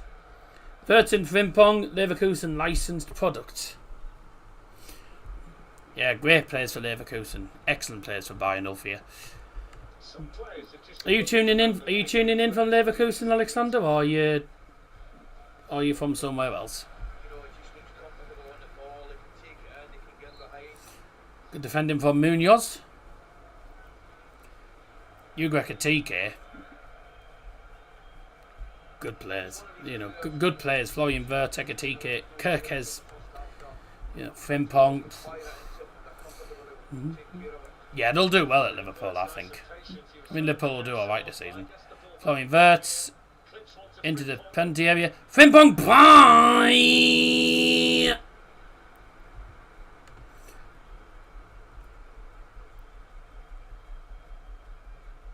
it now. I think ideally he was wanting to hit that first time, wasn't he? And he gets it all wrong with the back. I see Arne Slot polished his head for today's game. You spitting, good old spit and polish. 2-0 Chelsea at half time. Fairs.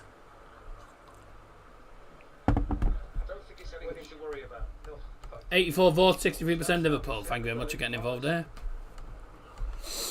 Leverkusen's weird because that area has so many massive clubs within a short distance of each other. Leverkusen is still big despite being one of the smaller towns of the area.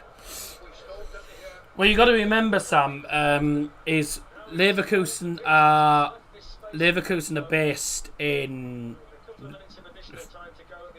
near the River Rhine, so they're on the, I think they're Rhine. What's the area called? What's the area they're based in? What's it called? North Rhine-Westphalia. So they're based in North Rhine-Westphalia. There's a lot of big clubs. There's a lot of clubs in and around that region. Because it's quite a big region. You've got the likes of Erste FC Köln based in there. I think Borussia Mönchengladbach, I want to say as well. You know, and that's just two teams to give you examples. I'm pretty sure. I think Fortuna Dusseldorf might be around that area as well. I think Fortuna's around that area. North Rhine-Westphalia. Yeah, so you've got Fortuna. Oh, good defending. You've got like the Fortuna Dusseldorf. You've got Leverkusen, Erste FC Köln, Gladbach I mentioned as well. Who else is in there as well? And then you've also got just north of there. You've got Duisburg, Gelsenkirchen, which is where FC Schalke are based. Valver Bochum is around that sort of area. So there's a lot of clubs in and around North Rhine-Westphalia. So yeah. Premier League champions will be finishing that. Will be the team that finishing above second place. Arsenal, fair enough. Mr. Sheen. Yeah. Dale got played a match yesterday. Yep, not surprised about it. Cross comes in, headed away, and the half-time whistle goes. So quite a long first half there. A lot of action up until probably about the final couple of minutes, really. There just wasn't much in it.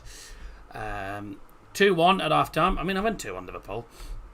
They're currently winning, which is good for them, but there's another 45 minutes still to go. Gelsenkirchen's a shithole, apparently. Don't get a train from there to Dusseldorf. You'll be stuck for about 3 hours.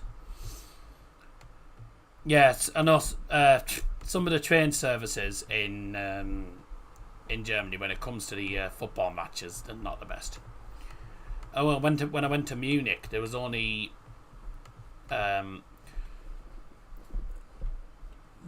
trains every I think there was only like 2 what they're called U-Bahns, which is like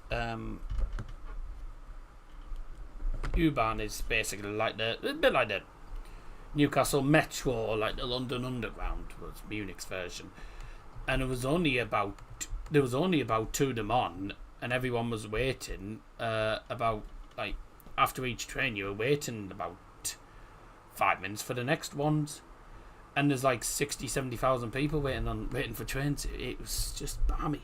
England fans were staying in Dusseldorf when we played in Schalke in the Euros. Got stuck in Gelsenkirchen for 3 hours at the station. That's because there's only a limited amount of trains. That they only run like a train every 5-10 minutes. In when it comes in those sort of areas, it's balmy. It is balmy, to be fair, but well, that's what it is. With regard to the railways, Germany aren't outstanding. Although, let's be honest, I think the trains are probably more reliable in Germany than they are in England. So 2-1 at half-time to Liverpool. They'll be happy with that. A goal from Hugo Ekitike and a goal from Jeremy Frimpong. Whether he meant it or not, it did still go in. It'll go down as his goal. Palace got a penalty, which was scored, of course, by Jean-Philippe Mateta as well. So 2-1. I mean, not a bad game. It's not a bad game at all. I think both teams are still in this game. Obviously, Palace are still in it. But I think if it gets to 3-1 in the second half, then I think that could be good night and thank you for coming. But we'll have a quick look at the stats actually. See what the stats are looking like. I think Liverpool have probably had more shots and more of the ball.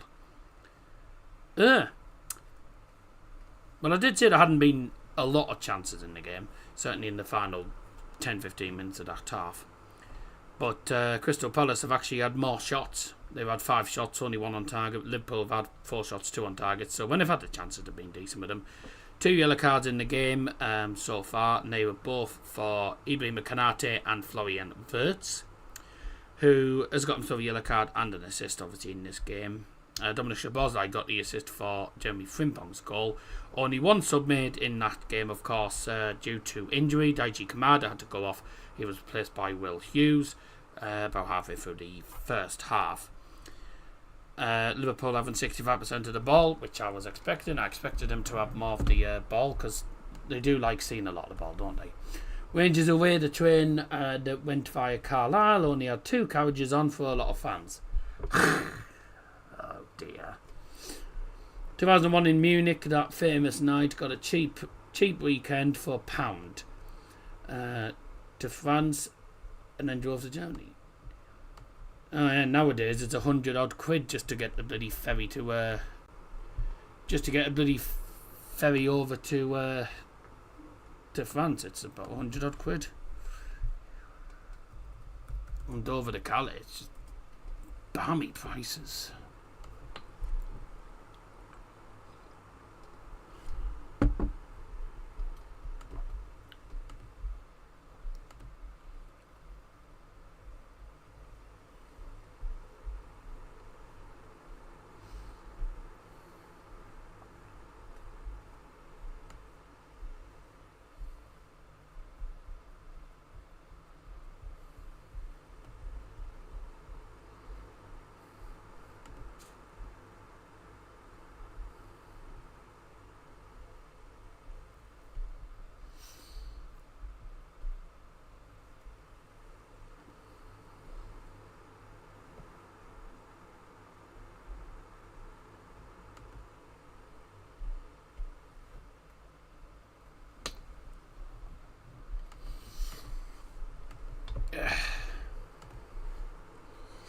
We were packed on in the doorway.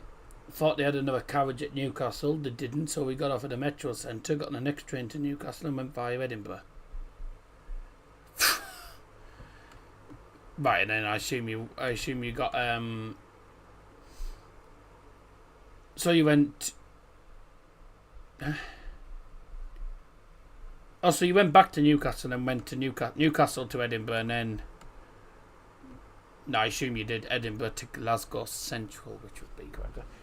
Probably the easiest route to go, really. But yeah. So that's the first half done. View count's looking ridiculous. But that's because apparently some of the streams have been taken down. Perfect for me, because it means I've got 4K views. Fucking lovely. So then, we will go for a break. We'll have the second half for you in, not too long. I played Heroes Tonight at the start because I was going to say who's going to be the hero today. Hero Tonight or whatever. Right, we're going to have a bit more music and we will see you for the second half in a few minutes. Don't go anywhere.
Welcome back, ladies and gentlemen. Time for the second half to commence as Liverpool come back out of the changing room and coming into the second half with a 2-1 advantage against Crystal Palace. Can Crystal Palace get themselves level and potentially turn things around? There's only one way to find out, and we'll find out what happens in the final 45 minutes of the match. Palace just coming back onto the field now. And I don't see any subs being made by either team, so I think we'll just be remaining with the lineup that we had before. Obviously with Will Hughes coming on for Daichi Kamada in the first half.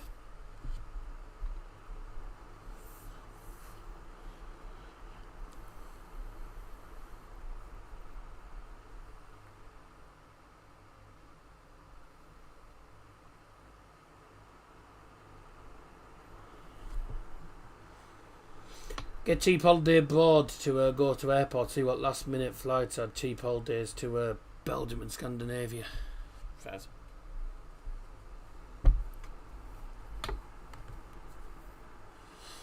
I don't have the money, unfortunately, to be going on loads of holidays anywhere. Right, off we go again, second half.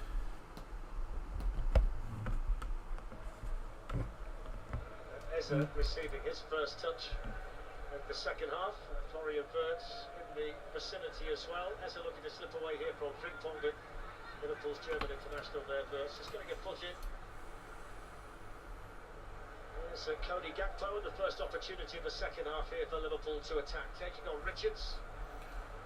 Great stuff. Liverpool started this half. Munoz blocked it, but there's another cross in. There's a header by Ekitike right at the post.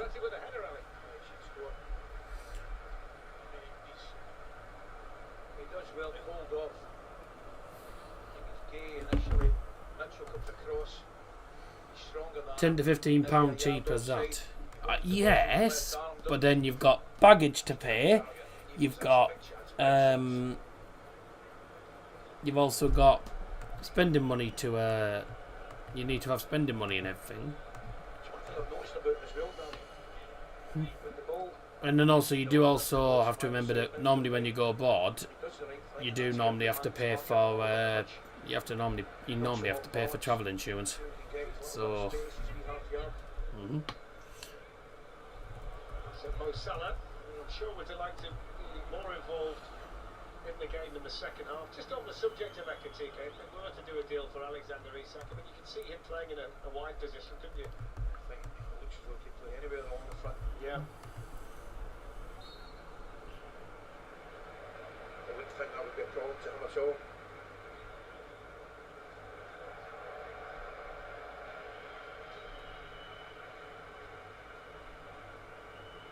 The sun quite bright here at Wembley, it's shining right into the eyes of the Dean Henderson's got his cap on. No surprise, really.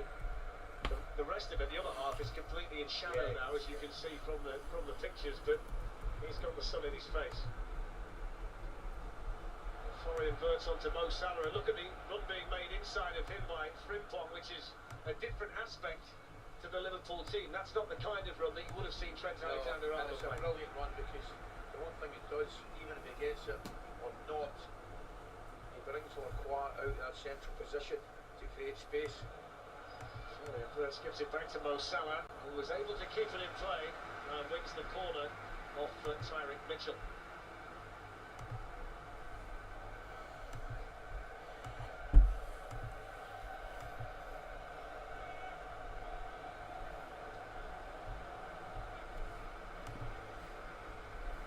Backpacker hostels or bring a tent. He's on his way in there. Virgil van Dijk, Ibrahima Konate also. And Liverpool's brand new number 7, Florian Wirtz, is out to take the corner.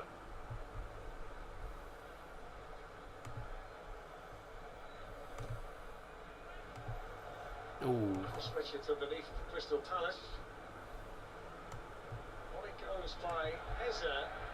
It's an unfortunate slip by Munoz, and we hope he's not injured himself in the process. Was it the referee who was in the rear? Did he just lose his? I think he just lost his footing, you know, as he was trying to run forward. I think he might well have tripped yourself on. Well, we know he's a really willing runner on that right-hand side. Well, he did trip on the ref. Good spot, Alec. That's the vision. Good spot. Centre forward's vision there. That's why you're always so good at what happened next.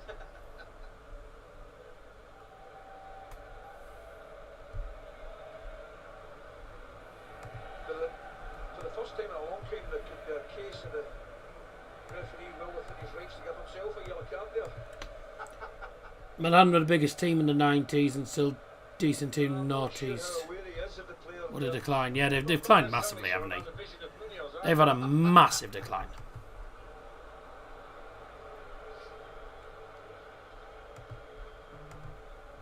So Crystal Palace won Liverpool 2, and I'm pleased to report no harm done for the Crystal Palace right wing back. He played the most minutes for them across the various competitions last season.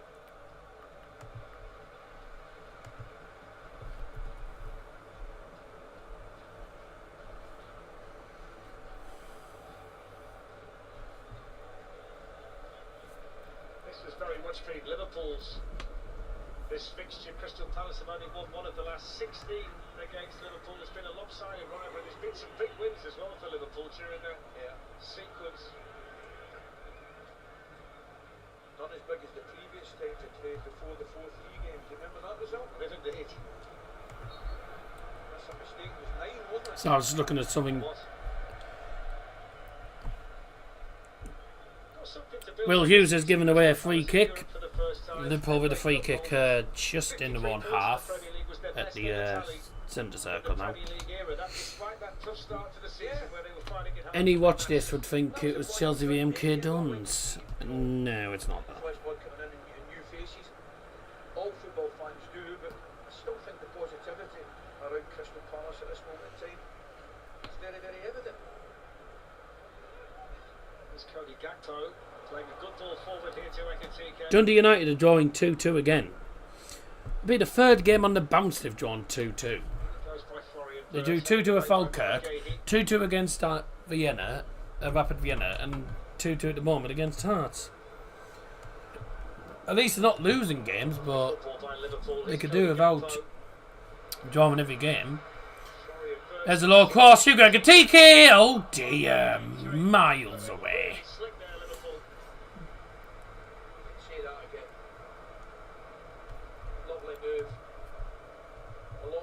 Florian Wirtz with a low cross on the left, and then Ekitike. I mean, it's well hit, but it's mouthed off, unfortunately for them.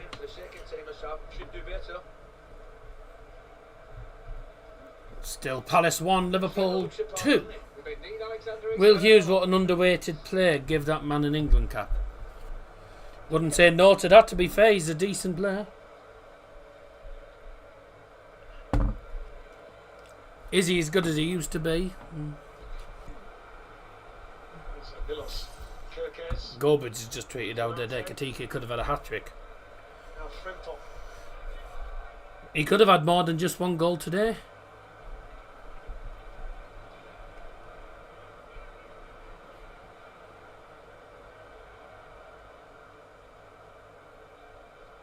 He plays that to he plays the left, surely.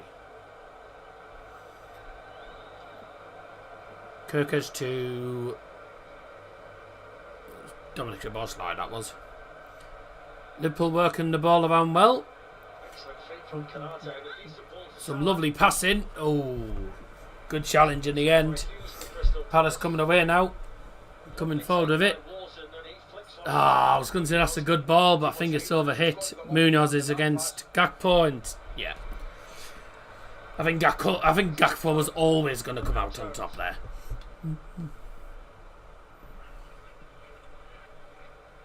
53 minutes in.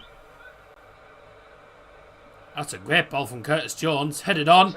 Ekitike has room to shoot. Doesn't shoot. Plays it to Salah. Salah tried to play it into the box. Blocked. To throw into Liverpool on the right wing. Good move. Lovely switch of play, I think. Right to left.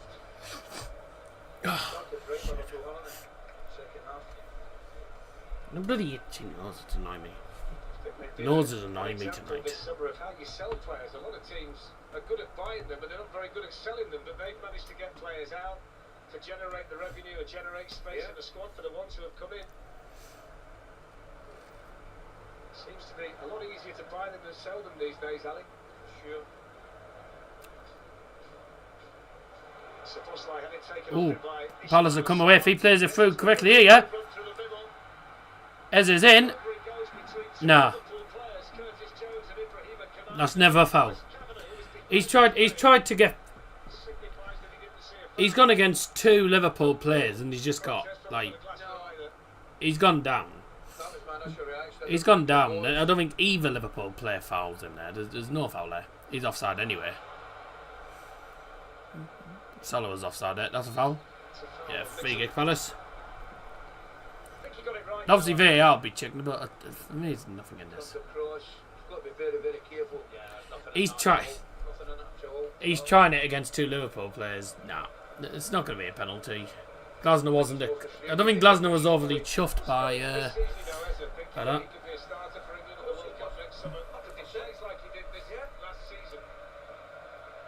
I don't know if it's just me or has Eze just not had the best of games today. I don't think Eze's had the best of matches. He's not been that great, Eze, today. Ismail Assar's not had a bad game. This could be dangerous. Good block. It was Gakpo with a shot blocked by Will Hughes.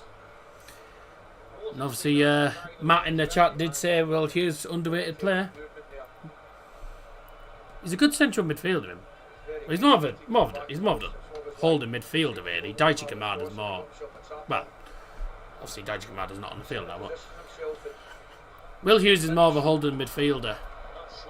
Oh, what was that? Well in Bush. Chris Richards with a lousy pass. Glasgow not over the moon, but is still, you know, he's still clapping his players, trying to keep them motivated. For the last time Liverpool retained the top flight title back in the days of the old First Division. Astonishing really when you think about the size of the club. Don't forget, of course, I did mention earlier on, this was the 117th edition of the FA Community Shield.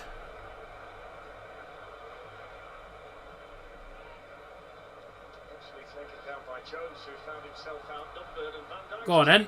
Oh, Van Dijk gets their first, plays it back to Alisson. Some good battles in this game, gotta be said. Vert's trying to win the ball there, but kicked him way too many times. Gave away a free kick. Foul on Adam Wharton. And woof! Will Hughes just got flattened by... He just got flattened by Ekitike.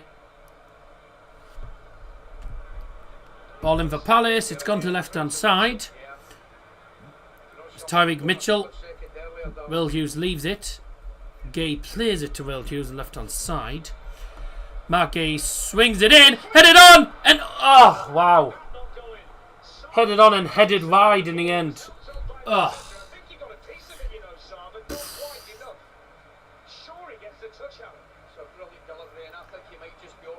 There's a Mark Gay with a cross, great cross. It's flicked on, and then flicked on by Mateta, yeah.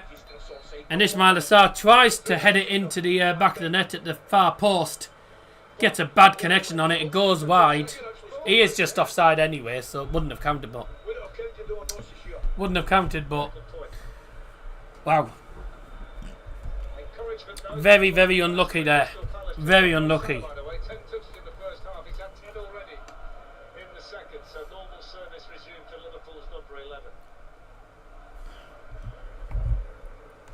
Palace getting closer.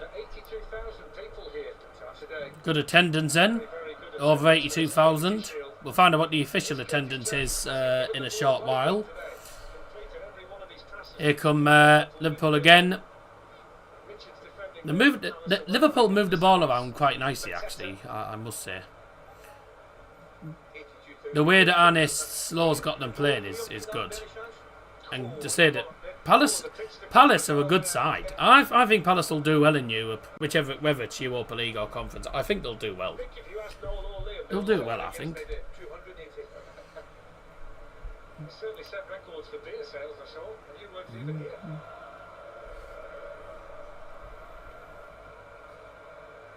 Here's Walton. That's a great ball. Mateta couldn't get to it. Alisson came out. Penalty Chelsea. Come on, Palace, says Nicola. Harry just put hello. 6,000 views.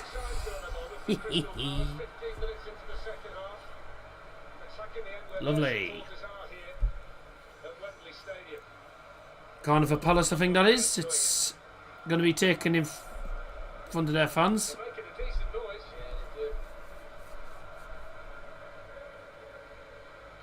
I do hope Palace can get back into it. It'd be great. But I did say 2 on Liverpool, and I did think Liverpool would probably have too much for them. But in fairness to Palace, they're giving it a good go. They're throwing everything at it. I need to get my beard trimmed because I'm almost eating it. Yeah, I definitely need to. I need my beard trimming.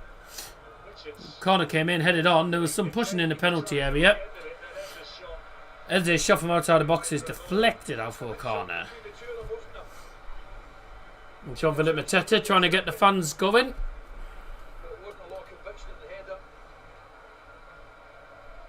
Their Ultras group is behind the goal, as you would expect. 3-0 Chelsea. Good afternoon, Nicola. Yeah. It's only pre-season, like I say. It doesn't mean you're going to have a good season or a bad season. Depends how you play in the league. Oh! Corner came in this time, was in swinging. Chris Richard gets a free header. Oh. Chris Richards has a free header and he just heads it straight at Alisson. Got to do better. Beard and chips is not nice. Oh, no.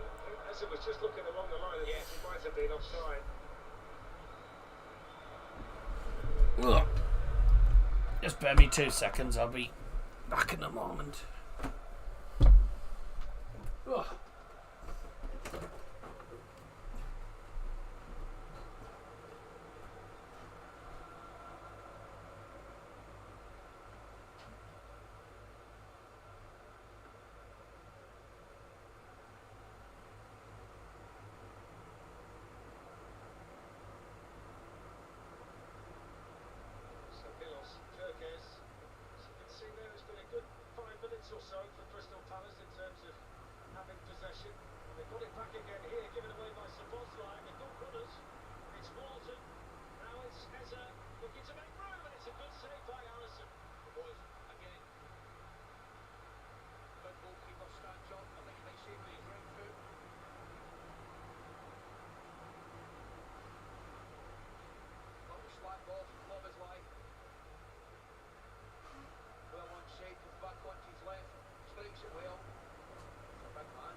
Sorry about that, everyone. Right.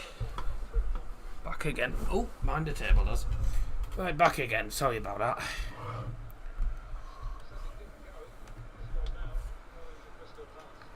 I watched the Australian Darts Masters last night. Tournament, good tournament won by the Nuke. Yeah. I saw in the final he had a first 9 average of about 108. And he averaged 99 in the end, which is good going really for him. Have I missed anything then since I disappeared ever? I heard there was a chance for. I heard the commentary saying there was a about a shot saved by Alisson, I think it was, but I didn't see any of it. I don't see any subs getting ready for either team at the moment. Palace fans are ramping up the noise. They're making more noise than Liverpool fans, and Liverpool are winning, by the way. I mean, Palace do probably have one of the best fan bases in the Premier League, to be truthfully honest. On Monday, after a very lengthy appeal hearing in Switzerland on Friday, it was attended by the Crystal Palace chairman and the legal team of Palace. We await the outcome of that. That's going to affect Crystal Palace and Nottingham Forest in the coming season. Kirkes with the defending there for Liverpool. He needed a bit of help there from Szoboszlai as well.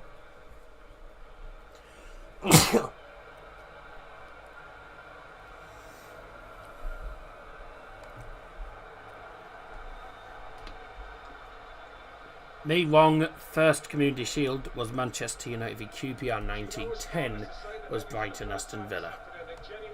Oh well. Let's be honest, Matt. None of us were alive then, so you know. Gonna close the poll when we reach the 80th minute, which is in 15 minutes' time on 142 votes. 68% for Liverpool. Would love Palace to equalise. They've come close. Cross in straight to the keeper.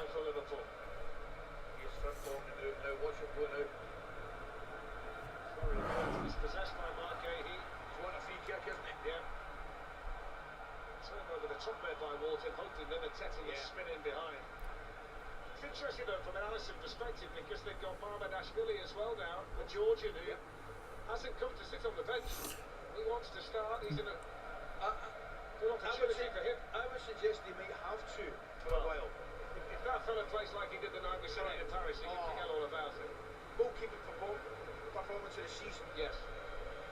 Yeah. He was remarkable that night. Yeah. Here's the Liverpool. Looks like Alexis McAllister is getting ready to come on for Liverpool. Elliott in the background. They've got Chiesa, Robertson. It's a strong Liverpool bench, even without Ryan Gravenberch. He'll be suspended, by the way, for the opening league game because he was sent off on the final day against Crystal Palace, so he could have played today.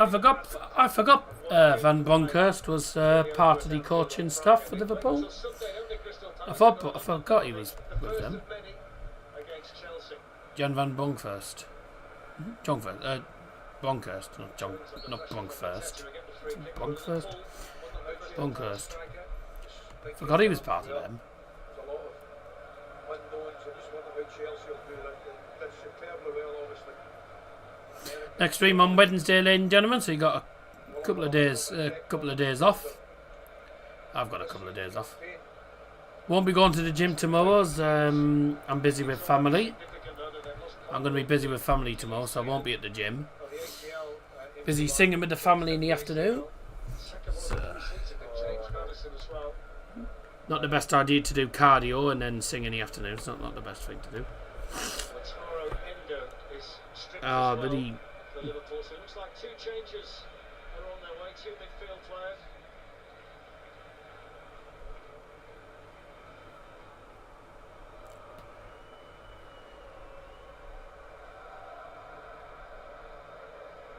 To Wharton and then back to Richards.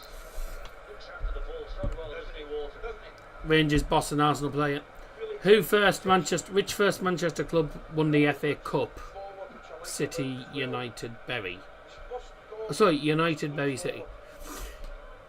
To be fair, my guess would probably be Bury, because I think Bury won it, then Manchester United won it, and then Manchester City.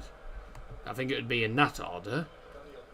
Unless United won it before Bury. I'm not 100% sure, but I know Bury were quite a big team and had won the FA Cup before back in the day, so could be Bury, I'm not sure. Manchester City, I don't think Man City won it until the last until like 90s maybe, but Bury won it years ago. I know Bury won it before in the past, but I would say Bury won it first, then United won it second. Oh, Florian Wirtz's had a shot, and it's gone to space. 100%. Yeah, I was going to say, I was thinking Bury surely must have won it before United. Before United won it. Bury have won it twice, 1900 and 1903. So there is Endo and McAllister. So Alexis McAllister and Wataru Endo going to make appearances for Liverpool here. country on there on the pitch before the game. Great to see him. So Endo and McAllister. Who's coming off? I think they'll take the opportunity for the drinks break. And they're going to do a drinks break as well. We are halfway through the second half, so they're going to do a drinks break now. The chance to tell you about the football coming up Wednesday night, the UEFA Super Cup. I'd rather sniff glue. Bury won the cup a second time, smashed Derby 6-0. Bye! Yeah.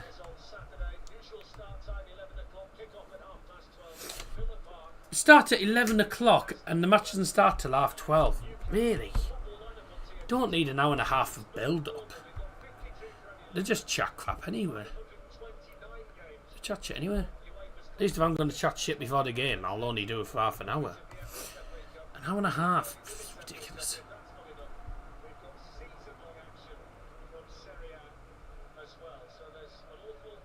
Oh, they've got a Serie A as well still. Because I know DAZN has shown a lot of Serie A games. So they're just recapping the goals again. That finish from Ekatike, it's right in the bottom corner, it's a great goal. Van Dijk fouling. The foul's playing the box, definite pen. Matete scoring it. And then booting the corner flag. And then, well, Frimpong with the fluke goal is actually the goal that's going to win the game at the moment. Looks like Frimpong's going to win the game for Liverpool with that freak goal.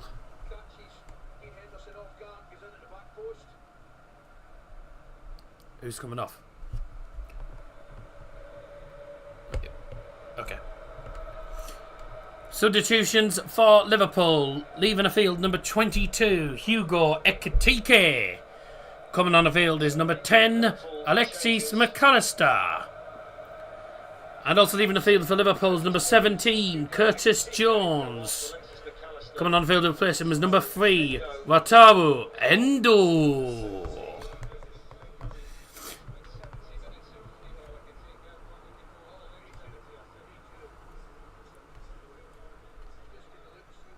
Manchester City won after Bury's second cup win.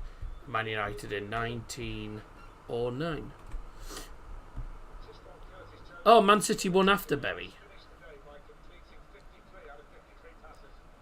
And then United 1909. Oh, right, so it was... No, so it was... Well, I was right, but it was in the wrong order.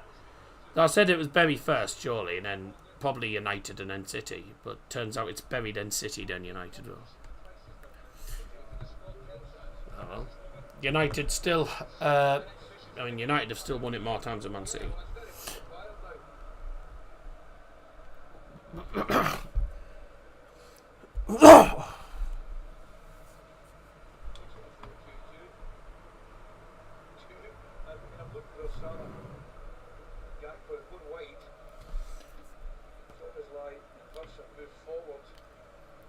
Off we go again then.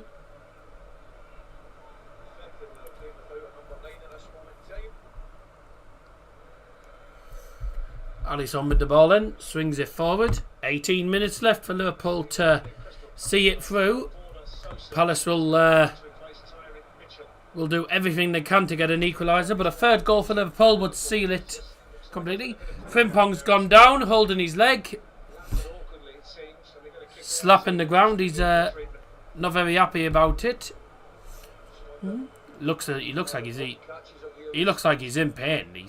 He looks like he's been caught in the shin, actually. He's holding his shin. He's holding his shin a lot.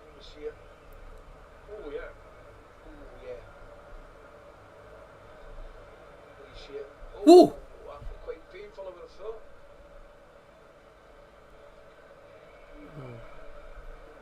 I mean, we've seen VAR give red cards for that.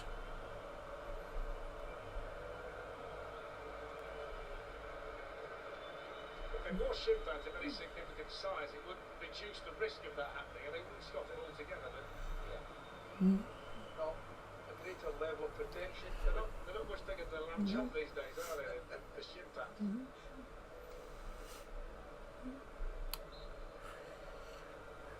Looks like he's going to be okay. He got caught in the shin.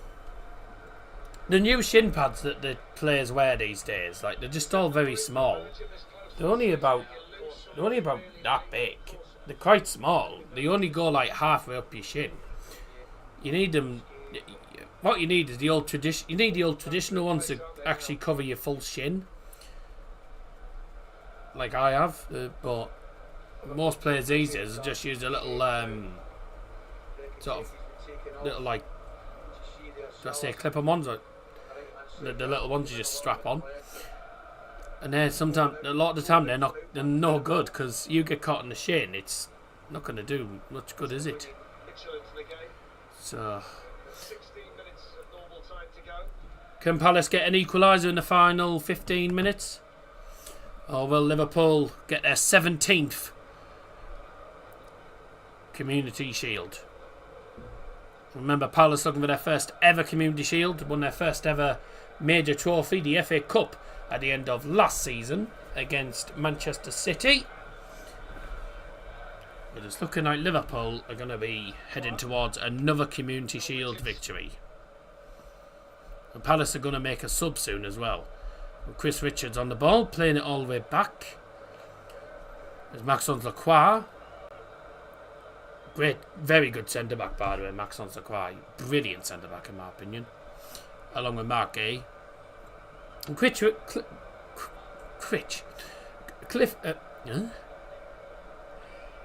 Richards isn't that bad he's not that bad a centre back either. He's a good centre back. They've got some good centre backs in there. I mean, Chris Richards and Maxence Lacroix. It's a good defensive trio to have. Then you've got Daniel Munoz, who can be dangerous going forward and can be decent in defence as your wing back. Tariq Mitchell, who I don't think he's had a bad game. I don't think he's had the best game, no. Like, they've got a decent team. You know, they've got a good back line. They've got, you know, some good wing backs, some decent attackers as well. I think they'll do well this season, Crystal Palace. Whether they do well in the Premier League, I don't know, but I think they'll do well in Europe this season. Whichever competition it is, I think they should get past the league phase. I think regardless which competition really. Obviously, whichever one they're in does affect them. I mean, they might prefer to be in the Conference League, you know, because it's only 6 games. Oh, here come Palace. This should be 2-2! Ismail Assar! 2-2. A simple ball through. Sar's in behind. 1-on-1 with the keeper. Smashes it past him. In off the inside of the post. And Crystal Palace level again. Goal for Crystal Palace. The goal scorer number 7, Ismail Assar.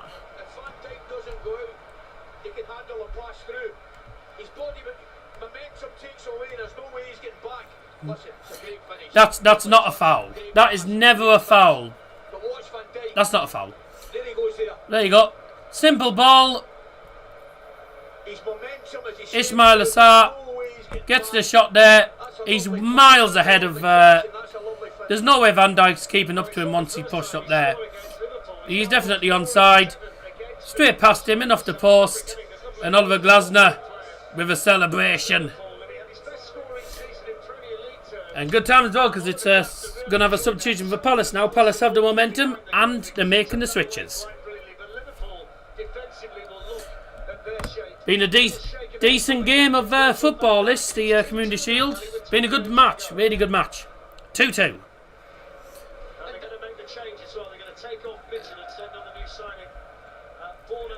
Substitution, ladies and gentlemen, for Crystal Palace. Leaving the field is number 3, Tyreek Mitchell.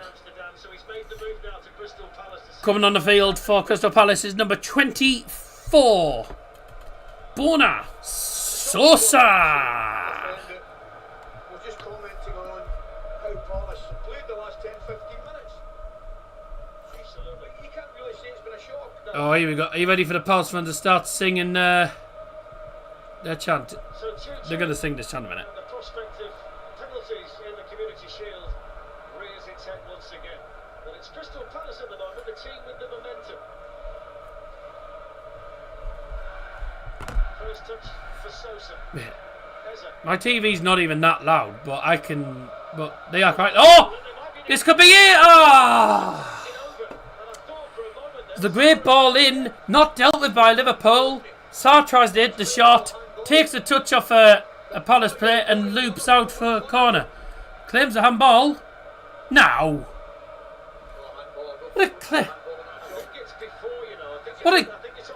What are they claiming handball for? I don't think there's handball there. Unless it was earlier on. Crystal Palace, Homedale's Fantic Ultras. Oh. Oh. That's handball from McAllister. If VAR check this, it could be a pen, you know.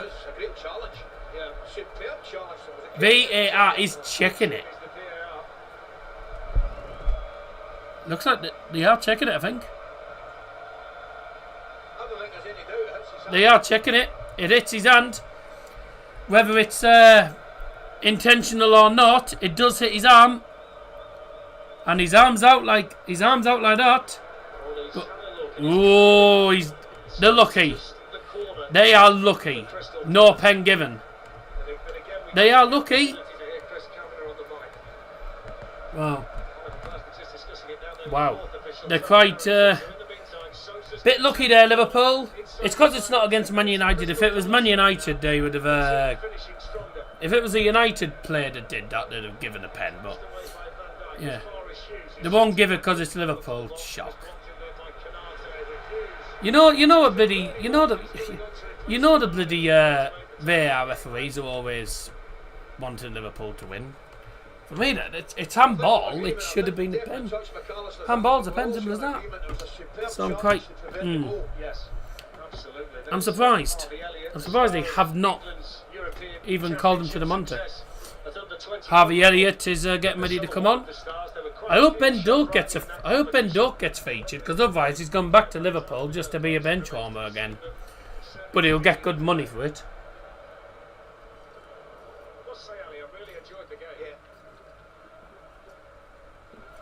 Yeah, I agree with the commentators. It has been a good game. It's been a good spectacle. It's a good spectacle as well. And, you know, this is the build-up to the Premier League. I think there's going to be some good matches this season. And I think Liverpool Palace, when these two play in the Premier League, I think they're going to be tasty games. Certainly at Selhurst Park. I think Liverpool will definitely beat them at Anfield, but at Selhurst Park, Crystal Palace could get something against them. I think it's going to be interesting when these two play against each other. Your thoughts on season for United? I just have a feeling it's going to be. Oh wow! Crossed in, Salah on the volley, bang, straight to keeper. I don't think it's going to be. But it can't be anywhere near as bad as last season. I don't think it's going to be anywhere near as bad. I think we'll do better, but you know, I mean, if we can get into Europe, happy days. But I don't know what to expect from United. I think get into the top 10 and I'll be happy. Get into Europe, happy days. Finish in the top 5, I'll be over the moon. But I'm not expecting much. I know what United are like, and they've got Arsenal first game season. If Liverpool keep Harvey Elliott, just Harvey Elliott will be one player of the season. Oh yeah, Harvey Elliott, by the way, he was excellent in the under-21s, by the way, wasn't he? The under-21s he was excellent. Oh, Palace have nicked the ball off them. Can they nick it? Oh! Bye! 4-1 Chelsea in the end.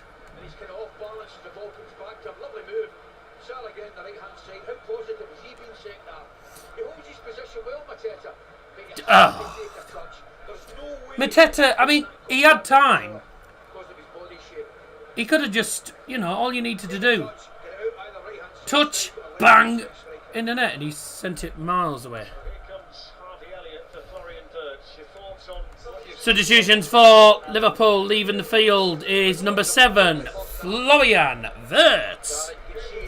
And coming on the field to replace him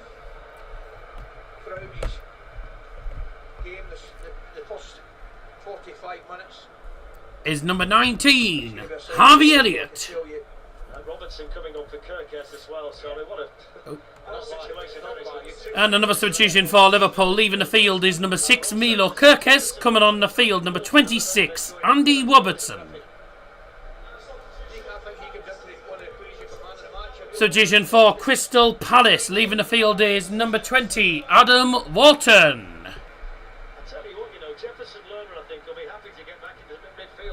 Coming on the field to replace him is number 8, Jefferson Lerma. Just about managed to keep up with the subs there. Just.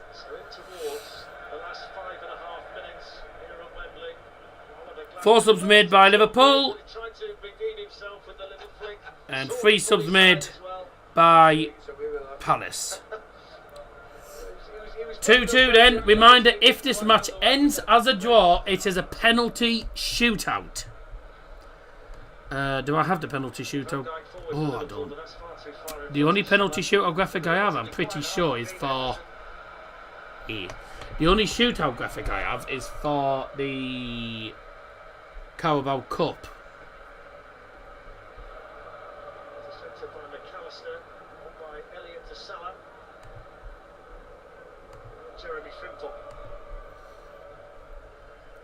I don't have a shootout graphic. I'll just have to pin a message saying penalty shootout in the chat, because I don't have a penalty shootout graphic. The only one I have is for the Carabao Cup, and no, that wouldn't work. Would it? Wouldn't work having the Carabao Cup one. It works having the Premier League graphics, because obviously Premier League clubs will. Yeah, no. We'll just leave it as it is. We'll leave it as it is, I think. Oh, time to close the poll then. It's in 2086. So the poll for today then, the 2025 FA Community Shield winners will be 168 votes in total. I don't know why it says that. It was 68 when it was 68 by the way when I closed it. It's come to 67. 68% of you went for Liverpool, not 67, and 32% went for Crystal Palace. So thank you everyone for getting involved in that, and thanks everyone who's joined us as well. That's brilliant. 8,000 views, which is just outstanding. Yeah, it's the most views I've had on the stream in a long time, so I'm quite happy. When's the last time I had a stream that had like massive views?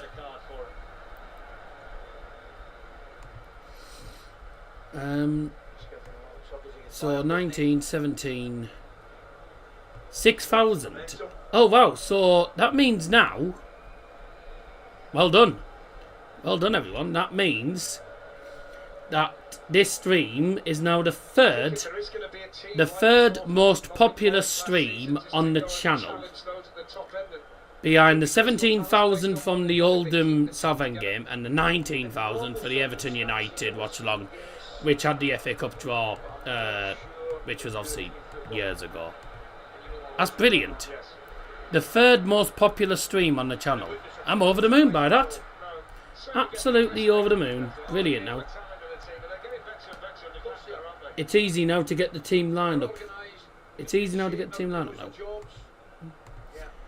Third most popular stream on the channel.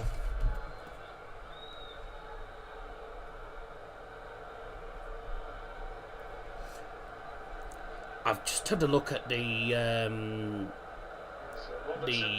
statistics for the streams, and when I've looked at the most views on streams, there's obviously that 19,000 one, which was United Everton, which I think I was the only person actually streaming the draw at the time, so I just had thousands of people tuning in on that, and that was years ago. And then obviously Oldham versus Southend, which was the player final, had about 17k. The next highest was was, I can't remember, another one of the other draw streams or something ages ago. They had 6,900. This is at 8,400 at the moment. We haven't finished yet. This is now the third most popular stream on the channel. Crystal Palace fans are confident. If this match ends as a draw, it's straight to penalties. There's no extra time in the Community Shield. So, are we going to be going to a penalty shootout, or can one of these teams nick it last minute? Oh, thank you very much, Nicola. I think if it does go to penalties, both goalkeepers will be reasonably confident. Dean Henderson loves to shoot out. Saving penalties. Thank you very much. I would get the team lined up about 15 minutes before kick-off. No, as soon as the lineups get announced, which is normally like an hour before kick-off, 30 minutes before my stream, so 30 minutes before my stream, the lineups will come out. If it's a European game, sometimes it comes out 45 minutes before. As soon as the lineups come out, I'm straight onto Photoshop, typing them into the screen, typing them onto the graphic, and then straight onto OBS. So I do quite a lot. There's a lot of stuff I do behind the scenes when it comes to setting streams up, setting up the streams and stuff. Sat on the pitch inside his own half, just getting back to his feet, whether that's a cramp issue. Mark Gay's struggling. Oh, ball in! Chance for Palace. Oh, so striking. The fourth official has indicated there will be 5 minutes of added time. 1-0 Sheffield Wednesday.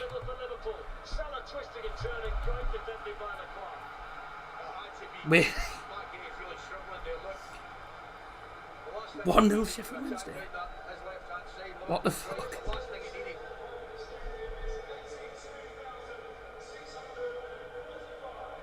Match attendance at Wembley 82,645. Brilliant attendance for the Community Shield. 82,645.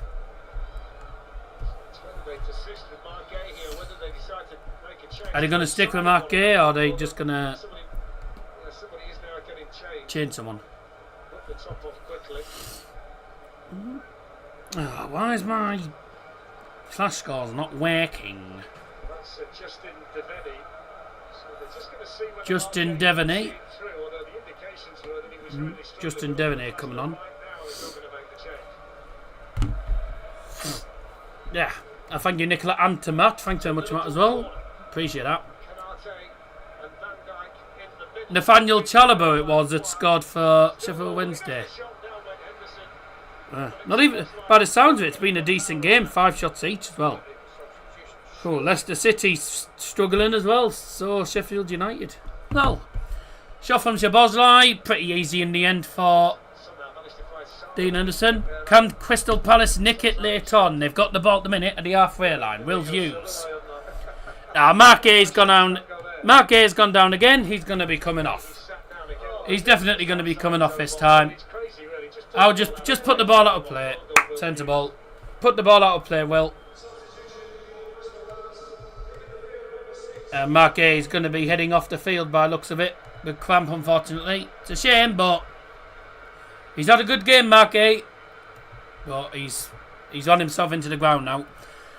Substitution for Crystal Palace leaving the field is number 6, Mark Gay. Enjoying the sunshine, enjoying the football. It's been a good game. 4 goals. Ekitike and Frimpong for Liverpool. Mateta and Sarr for Crystal Palace. Tried and tested players for the FA Cup winners, new players for the league champions, and Oliver Glasner taking the opportunity here, Ali, just to dish out 1 or 2 And coming on the field to replace him is number 55, Justin Devaney.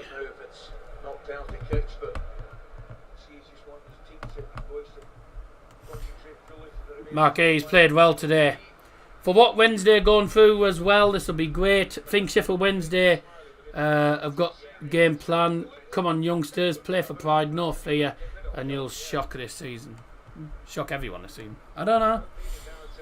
I feel bad for the Sheffield Wednesday fans with what they've been going through these last couple of months. You know, with the way, you know, with the way the board is. is just ridiculous. Just a reminder, we will go straight to penalties at full time. There is no extra time, which is a good thing in the Community Shield. The last thing the teams want at this stage is half an hour more. I always think in the Super Cup they should do something similar. Looking forward to that one, by the way, Wednesday night, PSG against Tottenham. Oh, I won't be watching that. Relatively straightforward if Tottenham were watching Chelsea against them. But if they do a Liverpool and Chelsea, well, it didn't exist. Maybe one last chance here for Liverpool. Dying moments. Here's Robinson. Plenty of room ahead of him down the Liverpool left. Whips the ball in towards Mo Salah. Good goal. Oh, well done, Dean Henderson.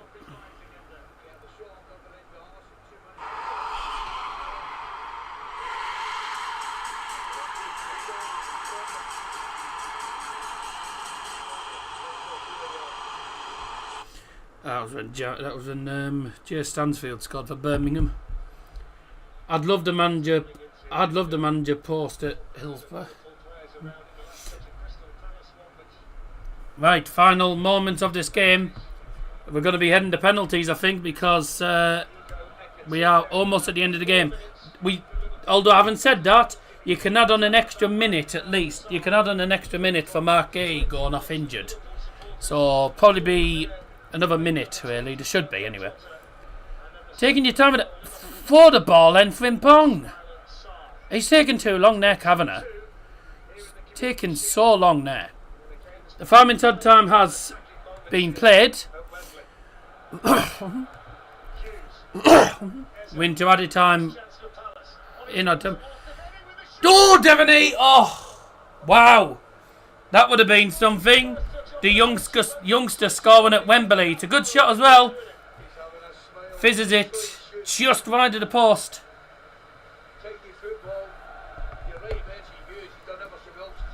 Good play as well.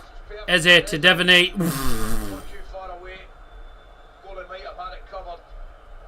Oh, just wide of the post.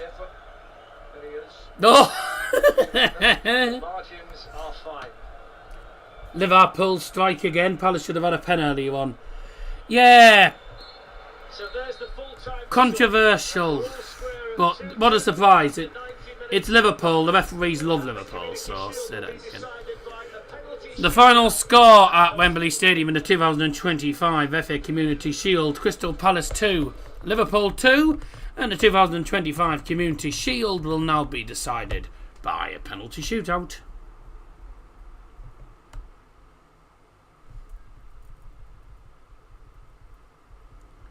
Penalties it is. Well, both teams have done their bit. Another good game. Good game of football.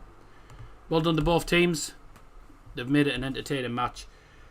But, I say neither team could find a winner in the end, which means we are going to the penalty shootout. Time for me to just get it. Time for me to put that to 0-0, and we'll get ready for penalty shootout time.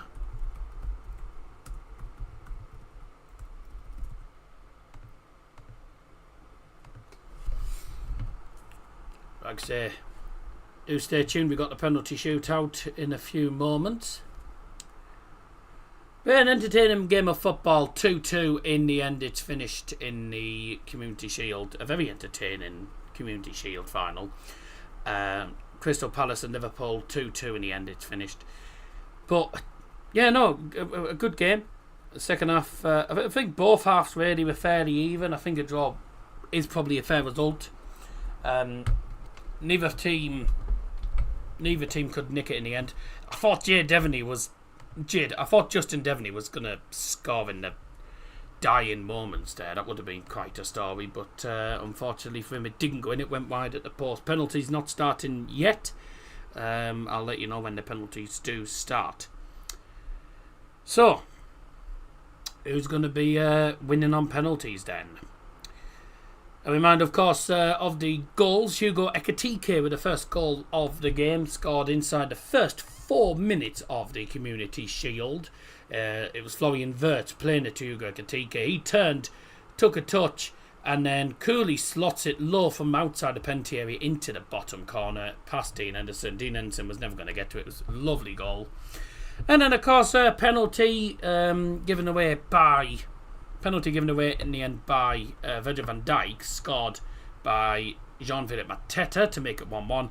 That only lasted a couple of minutes because Liverpool retook the lead. Due in the minute's applause for Diogo Jota in the 20th minute. It was quite a bizarre goal, really. Frimpong's trying to cross it into the back post, but instead it ends up being an outside the foot shot that ends up going over the keeper and into the back of the net. So a bit of a freaky goal, but they all count. And then in the 77th minute, the equaliser came for Crystal Palace. Will Hughes was just too strong. I think it was Florian Wirtz went down. I think it was Florian Wirtz or Szoboszlai. I can't remember who it was that went down, but went down very easily. No free kick given. It wasn't a foul, so they can't really mourn about it. And then a simple ball straight through. Van Dijk couldn't keep up with Ismail Assar, and Ismail Assar one-on-one with Alisson just puts it past him. Stroke a low kick goes in off the inside of the post. Like I say, the second goal for Liverpool and the second goal for Palace, probably lucky, probably slice of good fortune really for both. But at the end of the day, really entertaining game. The stats backed it up as well. 14 shots to 12. Palace actually having more shots in the match, which is something. Palace have given it a good goal. Liverpool have played well as well. Both teams have played really well, and it's now going to be decided by penalty shootout. 14 shots, 4 on target in the end for Crystal Palace. 12 shots, 5 on target for Liverpool. Liverpool having more of the ball, and the only yellow cards of the game as well. They probably should have given away a penalty earlier on, but I suppose Crystal Palace were unlucky not to get it. Then again, Crystal Palace were lucky not to give away a penalty and have Dean Henderson sent off in the FA Cup finals. So, not everything's going to go Palace's way.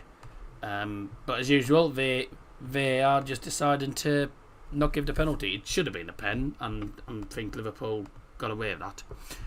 But it's gone to penalties. The penalty shootout is about to start. Chris Kavanagh, the referee, going towards the goal with both goalkeepers. Penalties to be taken in front of the Liverpool fans. So Liverpool won the first toss. Hopefully Palace will win on pens. That would be brilliant.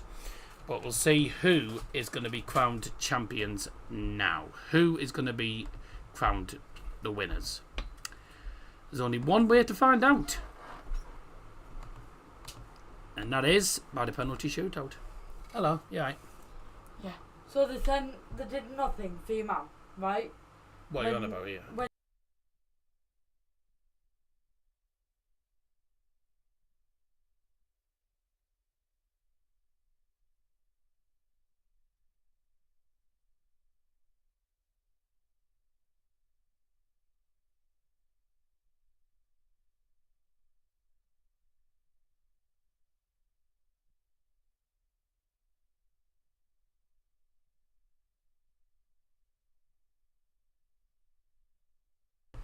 Penalties are starting now. Mo Salah with the first penalty. Bye! Hey! Mo Salah of all people has skied it. Good start. Got 100 people in. 10,000 views. Fucking yes. Mate, this has done well. I think one of the streams that was showing the match got taken down. So everyone's just been watching me, and I've now got 10,000 views today. I've got 10k views. Oh, right. Nice. Oh, well, that's handy. Mo Salah misses the first penalty, sends it to space. Bye. Oh, and you know that parcel? Yep. It's out for delivery. Good. First pen for Crystal Palace then. Yes. Get in. Come on, Palace.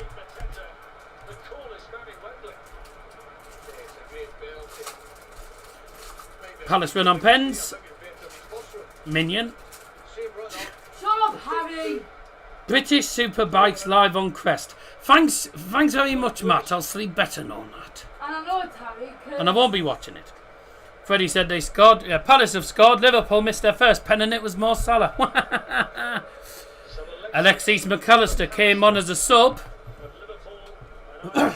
Can he get Liverpool off and running in the penalty shootout? And I found some label paper. Good. Well, you got a few things then. So I've got That's ideal. 11 rolls of paper for my printer. And I've got 15 coming in the post. And it's saved! Dean Henderson saves it. Liverpool have missed 2 pens already. Palace looking to go 2-0 up. I mean, he knows where he's going, and it's a good save. He gets his correct. I mean, it's just the power, because the position is actually quite good. There's just not enough power on it.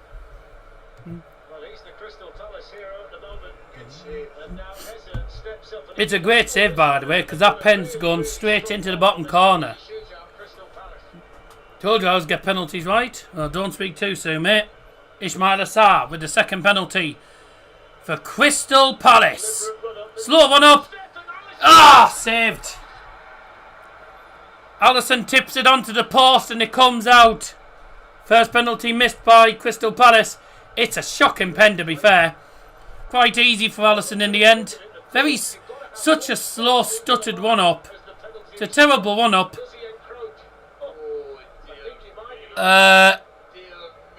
Ooh. Well, here's the question. It looks like Alisson. I've just heard Paul Tierney confirm the on-field decision, so as far as he's concerned, he's not off his line. Alisson is only just on his goal line. And Cody Gakpo equalises for Liverpool. 1-1. That's Liverpool's third pen. Still advantage Crystal Palace. I'll tell you if they score or miss. You'll see. You'll know what I'm on. You'll know what's happening. Believe me, you'll know what's happening. There's Van Dijk. Matt's gone. Ooh. Got all over. What are penalties at? Where are the penalties? In front of the Liverpool fans. The penalties. Right, next penalty for Palace. Third penalty for Palace then. Now, if they miss this, then it's even Stevens after 3 pens each. Ismail Assar, the man that got the equaliser to give Crystal Palace the lead. Another crap one-up. Whoa, wow. Cack one-up. I mean, I hate those really slow one-ups. I think it was a lousy one-up. Terrible one-up, but cracking strike. Cracking penalty. Straight into the side of net almost. Terrible one-up. But great penalty. Cool as you like. They scored. Yes, thank you. By the way, the stream's always like oh sorry, I forgot to change score. The stream's always like on YouTube. The stream's like about 5-10 seconds behind. Yeah. Well, you can't see because the bloody sun. That's why Eze shouldn't take pens and Mateta takes them. Harvey Elliott next for Liverpool. Saved! Get in! Isn't he a Jordan? Dean Henderson used to play for Sunderland. No, Harvey Elliott. I have no idea. Come on!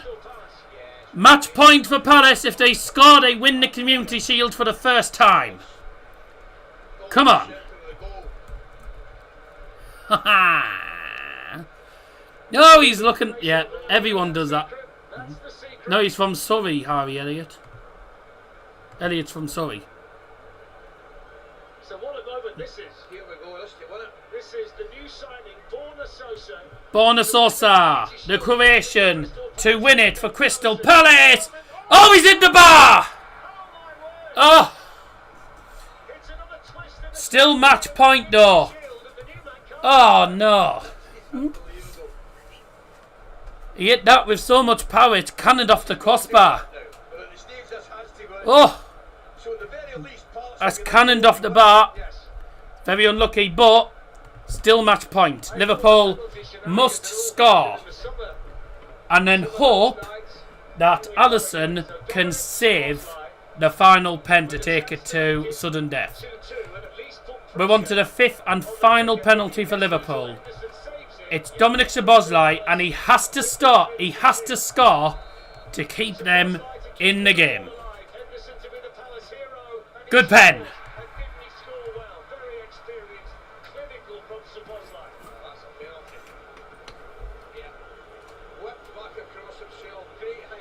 Here we go.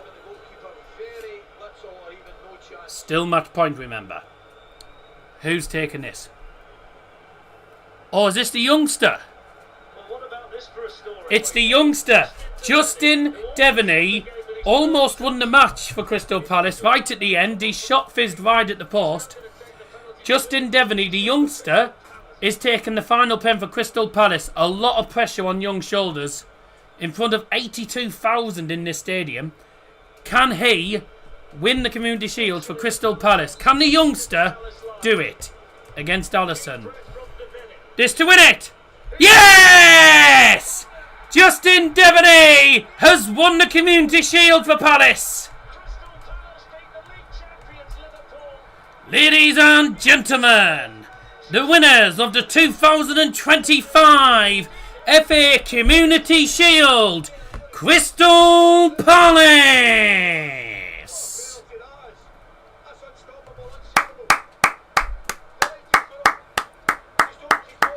Oh, what a story. But what a great game, and what a story as well. Brilliant. Palace are the winners of the Community Shield. Another trophy to add to the collection. That's 2 trophies in the space of 3 months now for Crystal Palace. They won the trophy in, they won the FA Cup, and now they've just won the Community Shield. Hey. Glad all over, yes I'm glad. Glad all over, baby I'm glad all over. Oh, congratulations to Crystal Palace. I was off for a story as well. The youngster, Justin Devaney, the man that wins the shootout for Crystal Palace. What a story. And what a final as well. Great final. Well done to Crystal Palace. We're going to leave it there, I'm afraid, gentlemen. Not going to stay on for the trophy ceremony. Because obviously I'm gonna want me tea. So I'm going to go and sort me tea. Thank you very much, everyone, for joining us tonight, this evening. Excellent. Outstanding views. 12k. Fucking insane. Thank you very much indeed. That's brilliant. Not really a trophy. It's basically playing for a plate. Well, basically a dinner plate, isn't it? But it's still something that Palace have never won. So it'll be a moment of history for them. Good luck to both teams in the upcoming season. See how Palace get on in Europe as well. It'll be interesting to see how they do. But excellent. Great game of football. Well done to Palace. They are the 2025 FA Community Shield champions. Thanks for joining us. Bye-bye.